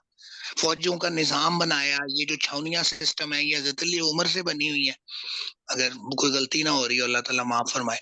तो भाई आपने एडमिनिस्ट्रेशन को तो बेस्ट लेके जाना है, और वो रोम की छोड़ के फारस की उठानी है, और फारस की छोड़ के आपने मरीख पे बसने वाली जो आबादी है उसकी भी उठा के ले आनी है। क्यों? क्योंकि एडमिनिस्ट्रेशन है। एडमिनिस्ट्रेशन तो होती है चीजों को अच्छा करने के लिए, लोगों के लिए आसानी पैदा करने के लिए, लेकिन रूल्स एंड रेगुलेशंस जो बुनियादी अल्लाह ने बना दिए हैं इंसान के लिए, मर्द और औरत के लिए, वो वही रहेंगे। वो इकोनॉमिक सिस्टम है, सोशल सिस्टम है, वो जुडिशरी सिस्टम है, वो रूलिंग सिस्टम है, वो फॉरेन पॉलिसी है, वो मामलात का लेन देन है, कारोबारी जितनी डिटेल वो सारी तय हो गई है। और वो 1400 साल पहले इस तरह तय हुई हैं कि क़यामत के दिन तक वैसे ही रहे, उसके अंदर किसी की औकात नहीं है कि उसको बदल दे। जी मैं बस दो एक जुमला अपने बोल सकता हूँ शिराजी भाई, जुमला एक यहाँ पे आप इसी बात पे जरा इजाजत है? आप क्यों शर्मिंदा कर रहे हैं? मैं तो खुद आपकी तरह दोस्तों से पूछे जो होस्ट है इधर के। जी एक्चुअली होस्ट मुझे एक्चुअली नाम पता नहीं है कौन है, माफी चाहता हूँ जरा होस्ट। कासिम साहब और कोई मैडम आयशा है। अच्छा जी, अच्छा गुजारिश ये है कि जैसे आपने बात की ना, तो नबी अलैहिस्सलाम की जाते ग्रामी ने वो कल आई थिंक सलमान भाई ने सवाल किया था ना, इशारों वाला, ट्रैफिक इशारे वाला। ट्रैफिक इशारा तो नहीं मेरे वही पास। सलमान भाई नहीं, कर रहे हैं। आई थिंक सो कल वाले सलमान भाई और ये वाले सलमान भाई डिफरेंट है। हाँ ओके चले, इट्स ओके इट्स ओके। अच्छा अच्छा, वो गुजारिश करने का मेरा अर्ज करने का मकसद ये था कि नबी अलैहिस्सलाम की जाते ग्रामी ने सहाबा को जो तलवार बनाने की टेक्नोलॉजी, वो तो रूमियों से भी सीखने की इजाजत थी, लेकिन जो रूल और लॉ थी वो तो अबू बकर भी नहीं दे सकते थे। अबू बकर ने कभी नहीं कहा था कि मेरी बात रूल है, लॉ है। लॉ तो अल्लाह और उसके रसूल की बात है। ये है वो बात जो बुनियादी फर्क है जो हमने समझना है। और जब हजरत अबू बकर रजी अल्लाह ताला अन्हु ने पहली स्पीच की, और ये बड़ी मशहूर वाकया है, जब उन्होंने कहा कि अगर मैं तुम पर कुरान और सुन्नत के अलावा कोई और बात करूं तो आप क्या करोगे, तो उन्होंने कहा कि अमीरुल मोमिनीन हमारी तलवारें आपको सीधा कर देंगी। तो उन्होंने अल्लाह का शुक्र अदा किया। और जिस वॉइस क्लियर लीडरशिप को है हम, जी जी ठीक है, यही मेरा पॉइंट था। Thank you very much. हाँ जी। दो कंक्लूजन पॉइंट यहाँ मैं जल्दी से ऐड कर दूं, पॉइंट बहुत ज्यादा हो गया। तो सलमान भाई एक मिनट यार, मैं अर्ज करना चाहता हूँ पहले। तो इस तरह से है कि कुछ लोग हैं जो ना गैर के मीटिंग जो है वो यहाँ पर खत्म की जाए। जी जी तो बात ये कि अगर किसी ने जाना है वो जा सकता है, ठीक है। तो हम अभी इधर ही हैं। सलीम भाई और खालिद सिराजी भाई, आपकी बातें सुन के ना मुझे शबाब याद आ गए। इसी वक्त मैं शबाब को सुनता था पढ़ रहा था ना। शबाब से क्या मुराद तो भाई? बहरहाल माशाल्लाह बड़ी अच्छी शबाब जो थे ना हमारे उस्तादों के दोस्त थे ना, वो उनसे हम जिनसे हमने ये चीजें सीखी हैं जो आप बात कर रहे हैं। माशाल्लाह काफी आपने क्लियरली जो है ना वो ठीक बातें बताई हैं। है, मैं जज़ाकल्लाह आपको खैर है जी। आपको सुन के ना, मुझे आपको सुन के मैं आपके बारे में बात बताऊं। अल्हम्दुलिल्लाह मुझे आपकी एज नहीं पता, अभी मुझे आपके बारे में कुछ नहीं पता, बट जो सोर्स है ना आपकी इंस्पिरेशन और आपकी बात में, वो बहुत जबरदस्त है। कहीं आपको वाकई कोई उस्ताद सलीम जाब जैसा मिला है तो ये माशाल्लाह यहाँ तक पहुंचा है, अल्हम्दुलिल्लाह। खालिद भाई, आप माशाल्लाह से आपने जो है ना वो विजन क्लियर कर दिया है। मेरा खास तौर पे कि जो मैं मतलब कि समझ रहा था, यानी कि मैं अपनी एक जस्टिफिकेशन ही दे रहा था अपने दिल को कि जी अगर मैं आप इस तरह करूं तो आप इतनी ये बड़ी एक बातें ना जस्टिफिकेशन करें, होगी। मुझे नींद नहीं आती। मुझे सोने दें, आपकी मेहरबानी। इतनी बड़ी बड़ी बातें ना करें यार। अल्लाह ताला आप लोगों को खुश रखे, बस एक्सपेरिमेंट को सक्सेसफुल बनाएं और उसमें हमारे साथ दें। और आगे उसके बाद इफ्तार में आप जैसे लोगों की डिस्कशन बहुत जबरदस्त है। हमारे पास बहुत लोग हैं जो अब आ रहे हैं और बहुत सारे लोगों ने आना है। एक बहुत बड़ा रेला आना है, उसको संभालने के लिए आप जैसे लोग चाहिए, कासिम भाई जैसे आप काइंडली। और ये अस्सलामुअलैकुम खालिद भाई। आउट ऑफ अस्सलामुअलैकुम। कंट्री। काइंडली तो हेलो ये आप वाली साइड भी है इंशाल्लाह। हेलो शिराजी भाई, मैं सिर्फ दो कंक्लूजन पॉइंट ऐड करना चाहता ताकि इस मीटिंग का जो है ना मकसद पूरा हो सके। बताएं बताएं। कंक्लूजन पॉइंट ये है कि आपकी बात से मैं जितना समझा हूं कि एक तो वोट ना दिया जाए तो कोई इशू नहीं, ठीक है। और जो अवाम है उसको इस बात पे कन्विंस करना है कि वोट जो है वो डेमोक्रेसी के लिए हम दे रहे हैं, तो इसका जो है वो नहीं देना चाहिए, ठीक है। तो दूसरा कंक्लूजन पॉइंट ये था, मेरे अभी ज़हन में आ रहा था, आई एम सॉरी। आप बात करें फिर मेरे ज़हन में आता, मैं आपको दोबारा बता आप देता हूँ। थोड़ा सा ना इसको स्ट्रिक्ट कर लें कि जमहूरियत एक निज़ाम हुकूमत है जो कुफरिया निज़ाम हुकूमत है, जिसका इस्लाम से कोई ताल्लुक नहीं है। सख्त करें टोन। बिल्कुल। और दूसरा, इसके अंदर हिस्सा बनना, इसके अंदर वोट डालना हराम करना है, और अल्लाह ताला के शरीकों को, अल्लाह के शिर्क करने वालों को पार्लियामेंट में भेजना है। इजाजत देना है इस जी कि लानत कानून बनाए। हेलो शिर्क खालिद से भाई। हुक्म भाईजान, हुक्म जहन हेलो साहब है। जी खालिद भाई, अस्सलाम वालेकुम। वालेकुम अस्सलाम जहन भाई, क्या हाल है आपके? अल्हम्दुलिल्लाह। हुक्म अच्छा साबित खालिद करिए। भाई, मेरा क्वेश्चन ये था कि ये तो हमने वो प्रॉब्लम आइडेंटिफाई अच्छा कर लिया जैन कि भाई, ये स्पीकर आपका ठीक नहीं है, आवाज जमहूरियत क्लियर करें, गलत आवाज नहीं आ रही है और आपकी। खिलाफत होनी चाहिए। और हेलो, अब आ रही है? जैन भाई थोड़ा ऊंचा बोले थोड़ा जी। जी जी, अब आ रही है, प्लीज प्लीज कंटिन्यू। जी जी जी। अच्छा, मेरा क्वेश्चन ये था कि हमने प्रॉब्लम तो आइडेंटिफाई कर लिया कि जमहूरियत गलत है, वो ठीक है, सब इस पे एग्री करते हैं, लेकिन खिलाफत का जो प्रोसीजर है वो क्या होता है, वो जरा एक्सप्लेन कर दें तो। बहुत अच्छे, बहुत। देखिए यार, खिलाफत का एक पूरा स्ट्रक्चर है, जैसे ढांचा होता है ना, वो उस ढांचे के अंदर अदलिया भी है, उसके अंदर रूलिंग सिस्टम भी है, उसके अंदर खलीफा भी है, उसके मुअव्विनीन भी हैं, फौज का स्ट्रक्चर भी है, फॉरेन पॉलिसी भी है, एडमिनिस्ट्रेशन भी है। वो बहुत डिटेल्स है और वो अवेलेबल है, वो अल्हम्दुलिल्लाह इस्लामिक कल्चर के अंदर अवेलेबल है। अब उसको लाना कैसे, ये बड़ा है, और उसमें से अमल कैसे चलना है। देखिए बड़ी सादी सी बात है, आपने कभी ऑफिस में जहाँ पे ज्यादा इमाम मस्जिद नहीं होते, आप मुझे बताएं वहां पे इमाम कैसे चुना जाता है? आप मुझे बताएं जैन भाई, आपने कभी ऐसी जगह नमाज पढ़ी बाकायदा नमाज नहीं होती, तो आप लोग अपने में से इमाम साहब कैसे चुनते हैं? सर वही जो क्राइटेरिया कि जिसकी किरात अच्छी है, जो जिसे मतलब आपको कुरान का इल्म ज्यादा है, ये उसको दो लोग तीन कहते हैं पैरामीटर है खुद जो हम देखते हैं। तो उनको लोग कहते हैं आगे आ जाएं या वो खुद आते हैं आगे? लोग भी कहते हैं, कई बार वो खुद भी आ जाते हैं। अगर तो वो बकायदा है तो वो खुद आते हैं, वरना आम तौर पे मैंने यही देखा है कि उनकी ख्वाहिश होती है कि कोई और ही पढ़ाए। दो तीन अगर एक जैसे है ना, तो वो एक दूसरे को इशारा करते हैं, सर आप पढ़ाएं, सर आप पढ़ाएं। हाँ जी, ऐसे ही होता है, ऐसे ही होता है। ऐसे बस ही है खिलाफत जी। भी ऐसे ही। जिस बंदे को जी जी हमें लगेंगे, अली शेख साहब लगेंगे, सलीम साहब लगेंगे, समी भाई लगेंगे, बहादुरी को देखेंगे तो जरा खान लगेगा, तो बस हम उसको आगे कर देंगे यार। यंग में देखेंगे तो आप सलमान शाह को देख लेंगे, या ये इसको महद को देख लेंगे, या शेख हसनैन को देख लेंगे। जो हमें बेस्ट कैपेबल लगेगा उसको कहेंगे भाई अगे लग सानू लैके चल। और फिर उन्होंने कहना है कि तेरे ते 5 साल नहीं छड़ने तेरे ते हर लम्हा जेड़ा है ना वो चेक, हर लम्हा चेक अल्लाह और उसके रसूल सल्लल्लाहु अलैहि वसल्लम का। हमने बंदे तैयार किए हुए हैं जो तुझे अल्लाह रसूल सल्लल्लाहु अलैहि वसल्लम पे चेक करेंगे। अगर तू उससे डेविएट होगा तो तू हमारा अमीर नहीं रहेगा, अगर तू उस पे हमें लेके चलेगा तो तेरी इमामत और हमारी मुक्तदीपन दोनों चलते रहेंगे। Simple is that. मुझे तो कोई ज्यादा। लेकिन बात यह है कि सारे लोग इसे मानेंगे नहीं ना। सॉरी जैन भाई, क्या कह रहे हैं? मसला ये है कि मतलब सारे लोग इसको, इस बात को मानेंगे नहीं ना कि एक बंदे को जैसे वो हजरत अली के अच्छा दौर में मैं वो आपको सारी मैं आपको एक चीजें आ मिसाल गई भी थी। नहीं, मैं आपको मिसाल भी बताता हूँ। होता ये है कि मैंने कई दफा मुख्तलिफ मकातबे फिक्र के लोगों को एक जगह नमाज पढ़ते भी देखा है। अब जब वो एक जगह नमाज पढ़ते हैं तो नेचुरली उनमें से किसी एक ने नमाज पढ़ानी है ना, और उनका तरीकाकार भी एक दूसरे से डिफरेंट है नमाज पढ़ने का। तो वो बस उनमें से भी मैंने बाज दफा स्ट्रिक्ट लोगों को, पोलाइट लोगों को आगे रखते हुए इमाम बनाते हुए भी देखा हुआ है। अब मैं मतलब असल में खुद ही हम उसमें, तो इसी तरह जो मकातबे फिक्र है, जो डिफरेंट लोग हैं। मैं आपको मिसाल देता हूँ ना, बनु अब्बास और बनु उमैया, 500 और 700 साल की ये दोनों की हुकूमतें हैं।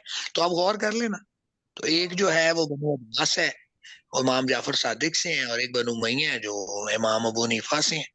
तो आप देखें ना, चला ही है दौर। तो उनके दौर में उनकी वो जो कंबाइन चीजें हैं वो चली हैं। उसमें एक टेक्निकल सा फर्क आ जाता है। वो ये आता है कि जो इज्तमाइयत से मुतल्लिक चीजें हैं उसके ऊपर वो एक ही स्टैंड लेते हैं, स्टांस फॉलो करते हैं। ठीक। वो तो ये जो खलीफा चुनने का हुक्म जो हक होता है, ये हर बंदे को होता है या कुछ लोग जैसे नहीं, मजलिस शुरा वाला सीन उसमें होते हैं, उसमें या ये कुछ होता है कि जो आलिम हाँ, होते हैं उन्हें जी हक जी होता है वो खलीफा जी। चुनने का। असल में ना, लोगों के अंदर में ना कुछ लोग ऐसे होते हैं जिनको अरबाबे हल्लो अकद कहते हैं, जिनके पास थोड़ा अपना समझ बूझ और इस तरह की सारी चीजें बेहतर होती हैं। तो वो उन लोगों को आमतौर पे लोग कहते हैं कि आप हम में से बेहतर हैं, आप जिसको चुनेंगे हम उसी को ही एक्सेप्ट कर लेंगे। ये शुक्रिया जैसे खालिद तुमने भाई, बहुत शुक्रिया। आपको खुश अब्दुल मतीन साहब शायद बोल रहे थे कुछ।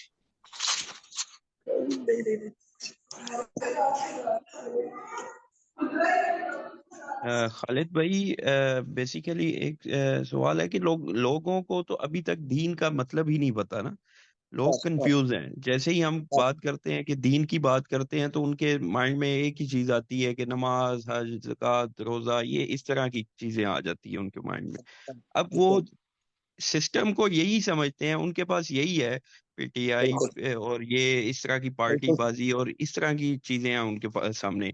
और जो नॉर्मल लोकल एक बंदा है, आम आम पब्लिक है, तो जैसे ही हम उनसे कहते हैं कि ये जमहूरियत जो है ना ये कुफर है और ऐसी बात करते हैं, वो कहते हैं यार अल्टरनेट दो, लाओ, क्या क्या करें फिर। हम कहते हैं दीन है, आप दीन अल्लाह का दीन नाफिज करे, खिलाफत पे आए। कहते हैं ठीक है, कायम करते हैं, कैसे करें बताओ।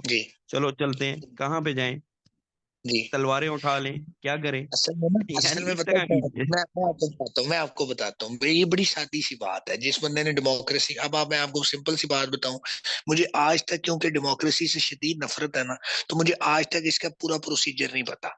मैं ऑफिस में बैठा होता हूँ, कहीं बैठा होता हूँ ना, तो मुझे पता चलता है कि जी अच्छा, ये जमातें जब सिलेक्ट हो जाती हैं, इलेक्ट हो जाती है ना, तो इनके आगे स्पेशल सीटें होती हैं जो पार्टी वाइज मिलती हैं।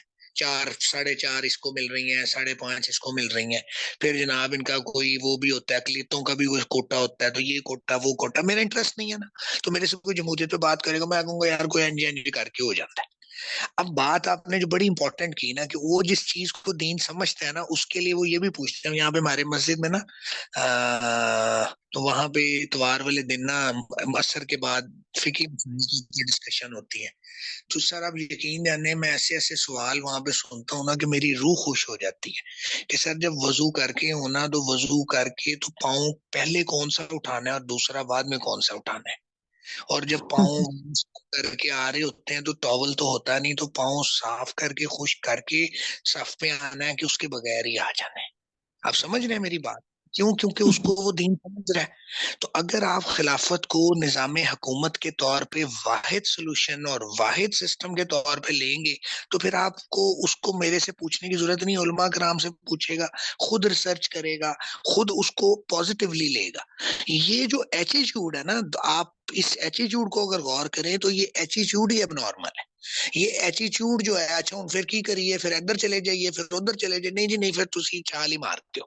भैया आपने अगर इस्लाम को समझना ही ऐसे है कि आप अल्लाह को जाके ये कहेंगे कि मैंने उस वक्त कहा था मैं यूं कर लूंगा, मैं वो कर लूंगा, वो कहेगा तुम्हें तो मैंने दीन दिया था, तुम्हें कुरान दिया था, तुम्हें सुन्नत दी थी, तुम्हें सहाबा दिए थे, तुम्हें ताबईन दिए थे, तुम्हें तबा ताबईन दिए थे, तुम्हें अर्तुगल गाजी दिया था, तुम्हें उस्मान गाजी दिया था, तुम्हें वो क्या वो जो है जी अर्दुगन के, ये कौन है जी इस वक्त तुर्की का, नाम ही भूल गया।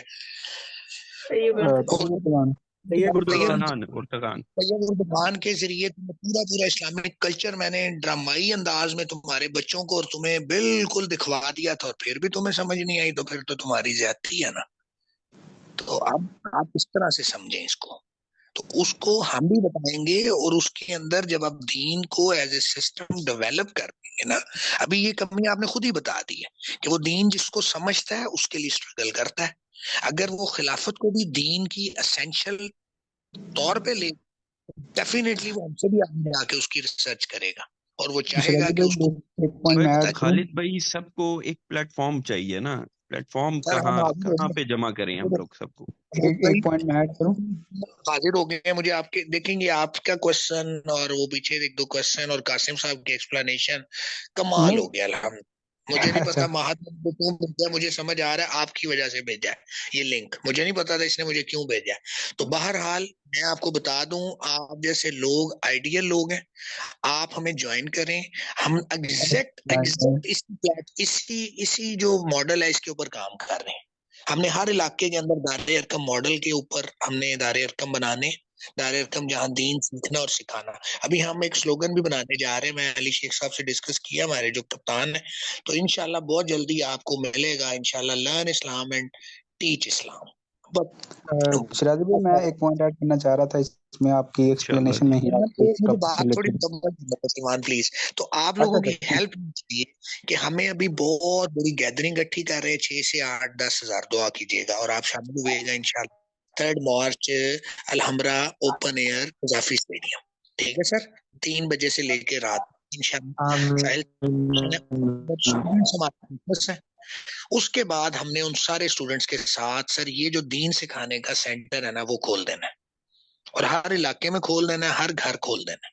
मेरा घर हाजिर है, समी भाई ने अपना घर पेश किया हुआ है, सलीम साहब का घर है, शेख हसनैन है, महद है, ये सारे लोगों ने अपने घर पेश कर दिए। हम सब लोगों के घर पेश होंगे, हम सब लोग अपने घर खोल लेंगे। खवातीन अलहदा से स्ट्रक्चर बन रहा है, फीमेल्स का अलग स्ट्रक्चर बन रहा है, फीमेल्स को अलग कल्चरिंग फीमेल्स देंगी और मेल्स को मेल्स देंगे इंशाल्लाह। और जूम सेशन पे हम कंबाइन भी हो सकते हैं। तो महमूद भाई अल्लाह ताला आपको जज़ाए खैर दे। ये वैलिड क्वेश्चंस हैं और इन वैलिड क्वेश्चंस का आंसर अल्हम्दुलिल्लाह अल्लाह ने हमारे पास दिया और मैं बड़ा खुश हूं कि आज हम सुरखरुई के साथ आपको पेश कर रहे हैं कि CH12 के जो मेंबरान हैं उन्होंने इसके ऊपर बकायदा वर्कआउट करके तो एक प्रैक्टिकल सोल्यूशन की शक्ल निकालने की ख्वाहिश रखी है, कोशिश की है। आप दुआ करेंगे अल्लाह ताला आप करें। इंशाल्लाह इंशाल्लाह। खालिद भाई इन सिंपल ये है कि अब जो हम लोग आगे इंशाल्लाह प्रोजेक्ट्स करने अल्लाह जा रहे हैं आपको वो जज़ाए खैर दे। IMS जज़ाकल्लाह महमूद भाई, बहुत बहुत शुक्रिया, अल्लाह आपको खुश रखे। Can I speak now? Mahad बोले। यस महद आप बात हाँ जी करें। इन जज़ाकल्लाह सिंपल खैर खालिद भाई, अगर आपने बहुत ही अच्छा एक्सप्लेन किया सारा। सॉरी महद आप बात करें। इन सिंपल अगर मैं बताऊं तो ये जो अब CH12 के मेंबर्स जो आगे एक प्रैक्टिकल प्लान रखने जा रहे हैं, it's just like IMS in physical rap. अब IMS को हम लोगों ने थोड़ा प्रैक्टिकल वे के अंदर लेके आना है, अगर आप सिंपली इसे समझना चाहें तो जस्ट लाइक सिंपल। कासिम भाई आप बताएं प्लीज। जी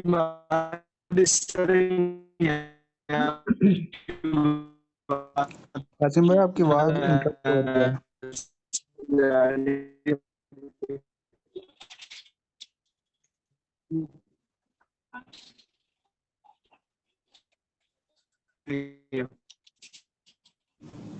आवाज इंटरप्ट हो रही है कासिम भाई आपकी।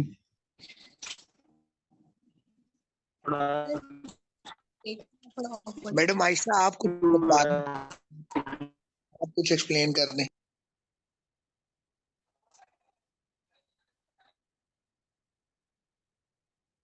जी महद कुछ कह रहे थे। महद आप कुछ कहना चाह रहे थे? मैं कह रहा था आयशा पे मैं ये कह रहा था कि ये जो अब CH12 के मेंबर्स जो आगे प्रैक्टिकल प्लान लेके आ रहे हैं, it's just like IMS in physical realm now. और जो 3 मार्च को सर साहिल आए हैं, सर साहिल आ रहे हैं, वो एक स्टार्ट है इस चीज़ को। उससे आगे इंशाल्लाह जो प्लान्स हैं वो इन फिजिकल रेल्म IMS को लेके चलना है, जस्ट लाइक दैट। और हर सब तमाम यूनिवर्सिटीज़ के स्टूडेंट्स को आपस में कनेक्ट करना, खुद आपस में कनेक्ट होना और दायरे अरकम में एक दीन सीखना और सिखाना, that's great. But in practical realm. Online बस जी बातें वो ही ज़्यादा होती थी, बट इन प्रैक्टिकलिटी अब इंशाल्लाह we are going to make difference इंशाल्लाह। यस ऑनलाइन तो बस प्लानिंग ही कर सकते हैं ना, काम तो नहीं कर सकते। तो गुड। जी सलमान मैडम भाई आप आपसे एक रिक्वेस्ट है मैडम आयशा आपसे कि फीमेल्स का स्ट्रक्चर वीक जा रहा है। आप माशाल्लाह एक्टिव हैं, मेरी बेटी है और समी भाई की बेटी है और एक खातून है, आप उनके साथ मिल के तो कल्चरिंग वाला एस्पेक्ट कवर करें और आप आपस प्रेजेंटेशंस बना शेयर करें और हमसे हमें नॉलेज जो जेंट्स हैं इस साइड पे फ्लोट करें ताकि आपका रोल भी इसके अंदर आए। और वहां पे फीमेल्स भी इनवाइटेड हैं तो आप लोग फीमेल्स की जो एडमिनिस्ट्रेशन है उसके अंदर भी अपना रोल अदा करें। सही है। इंशाल्लाह इंशाल्लाह। कल्चरिंग से क्या मुराद है आपकी?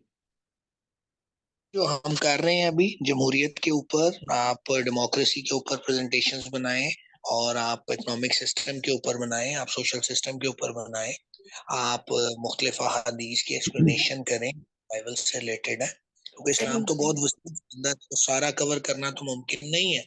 और हमारा एक एस्पेक्ट है जो रिवाइवल ऑफ उम्मा से रिलेटेड है, तो आप उस एंगल में जो जो चीजें आती हैं उसको मुख्तलिफ लोग मुख्तलिफ टीमें बना के तो उसको कवर करें इंशाल्लाह। रही इंशाल्लाह इसके ऊपर हम काम करेंगे। और आप अपने महरमीन जो है, मेल हजरात हैं अपने घरों में महरम, उन लोगों को आप अटैच करें IMS के साथ।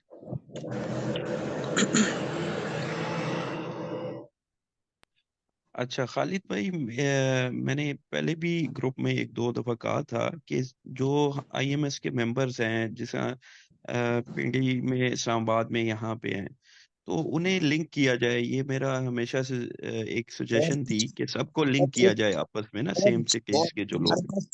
हमारे पास एक प्लान चल रहा है, दुआ करें वो एग्जीक्यूट हो जाए। समी भाई को एक कुरान के नाम से कोई हैं जो कार्टून वगैरह बनाते हैं बच्चों के लिए इस्लामिक, हमारा उनसे कोलैबोरेशन होने जा रहा है। अगर आप प्रिलिमिनरी के साथ हमारा एक सेशन हो जाए तो डेफिनेटली सर हम अक्रॉस द बोर्ड काम करेंगे इंशाल्लाह। अली शेख साहब कराची के हैं और पिंडी इस्लामाबाद में भी एक साहब है हमारे पास, हाशमी साहब, मस्कीन हाशमी साहब है। और अगर आप पिंडी से हैं महमूद भाई? जी जी, पिंडी से हूँ मैं। जबरदस्त, आइडियल सर। आपको आप इसमें बेफिक्र एक्सपर्टीज चाहिए? वर्चुअली कनेक्ट रहें और आप 3rd of March को डेफिनेट प्लान करें। अगर आप इवन पहले भी आ सकते हैं तो मोर देन मोस्ट वेलकम, और हमारे साथ आके ज्वाइन करें इसको एग्जीक्यूशन में। और वही दायरे अरकम आप पिंडी में डेवलप करें। दायरे अरकम मॉडल कह रहा हूँ, वो दायरे अरकम जमात इस्लामी वाला नहीं। वो कल हमारी मीटिंग में काफी हो रहा था कि शायद लोग समझे जमात इस्लामी वाला, बट हम दायरे अरकम मॉडल बेस पे घरों को, ऑफिस को हम लेना चाह रहे हैं ताकि हम लोगों को बिठा के तो कल्चरिंग पे लाएं और एक पेज पे हम खुद आए इस तरह की बहसों मुबाहिस के बाद, ताकि हम एक ही पॉइंट सबके साथ शेयर कर रहे हो। और फिक्र ही वो वाहिद हमारा टूल है जो हमारी सेफ्टी भी करता है और हमारे एक्सेल करने का सबब भी बनता है। अगर फिक्र में डेविएशन आ जाए तो ना आप आगे जाते हैं और ना आपकी फिक्र आगे कन्वर्ट होती है। जी जी, इंशाल्लाह इंशाल्लाह, पिंडी में मैं हाजिर हूँ, मेरा घर हाजिर है। आप उस जैसे भी कहेंगे इंशाल्लाह, फिजिकली जहाँ पे आपको चाहिए होगा, मैं इंशाल्लाह हाजिर हूँ। अल्लाह आपको खुश। 3rd of March लाहौर में आप डेफिनेट प्लान करें और आप मैनेजमेंट टीम का हिस्सा बने। हमें बहुत सारे रिक्वेस्ट चाहिए। और जी पिंडी इंशाल्लाह इंशाल्लाह, मैं आपसे राब्ता करता हूँ। ये पिंडी में किस एरिया में है महमूद भाई? जी मैं मुस्लिम टाउन में हूँ।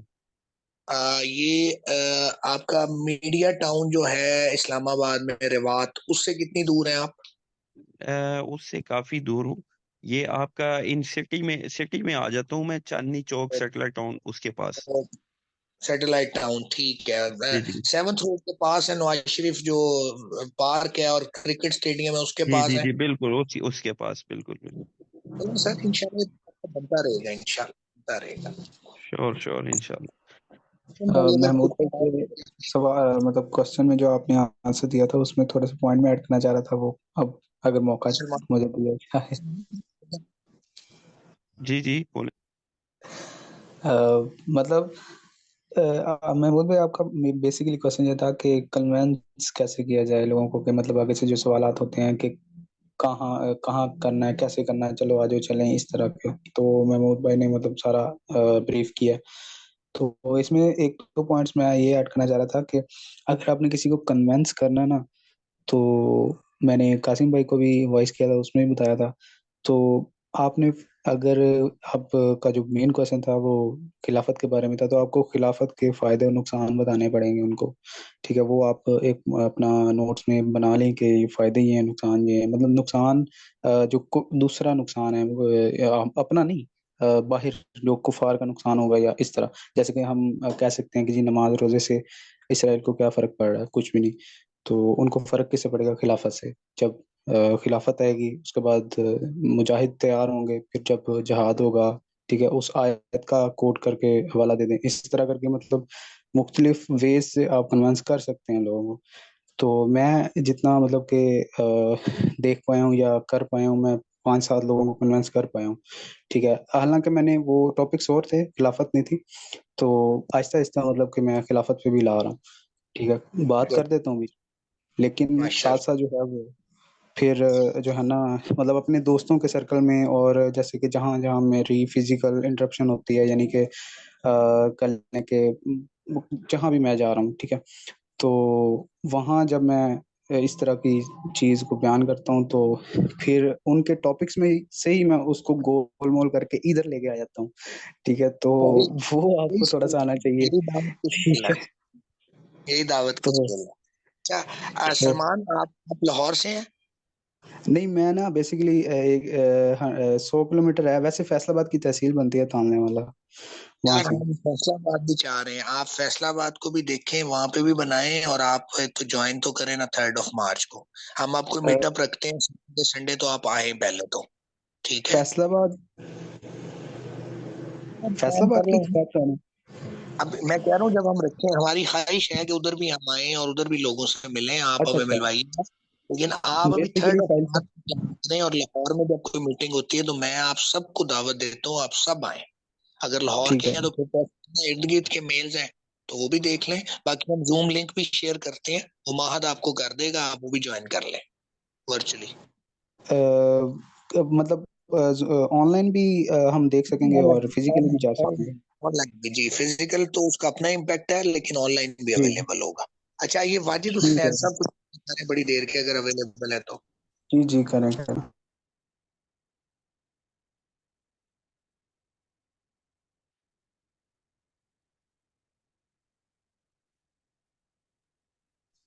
वाजिद साहब हैं जी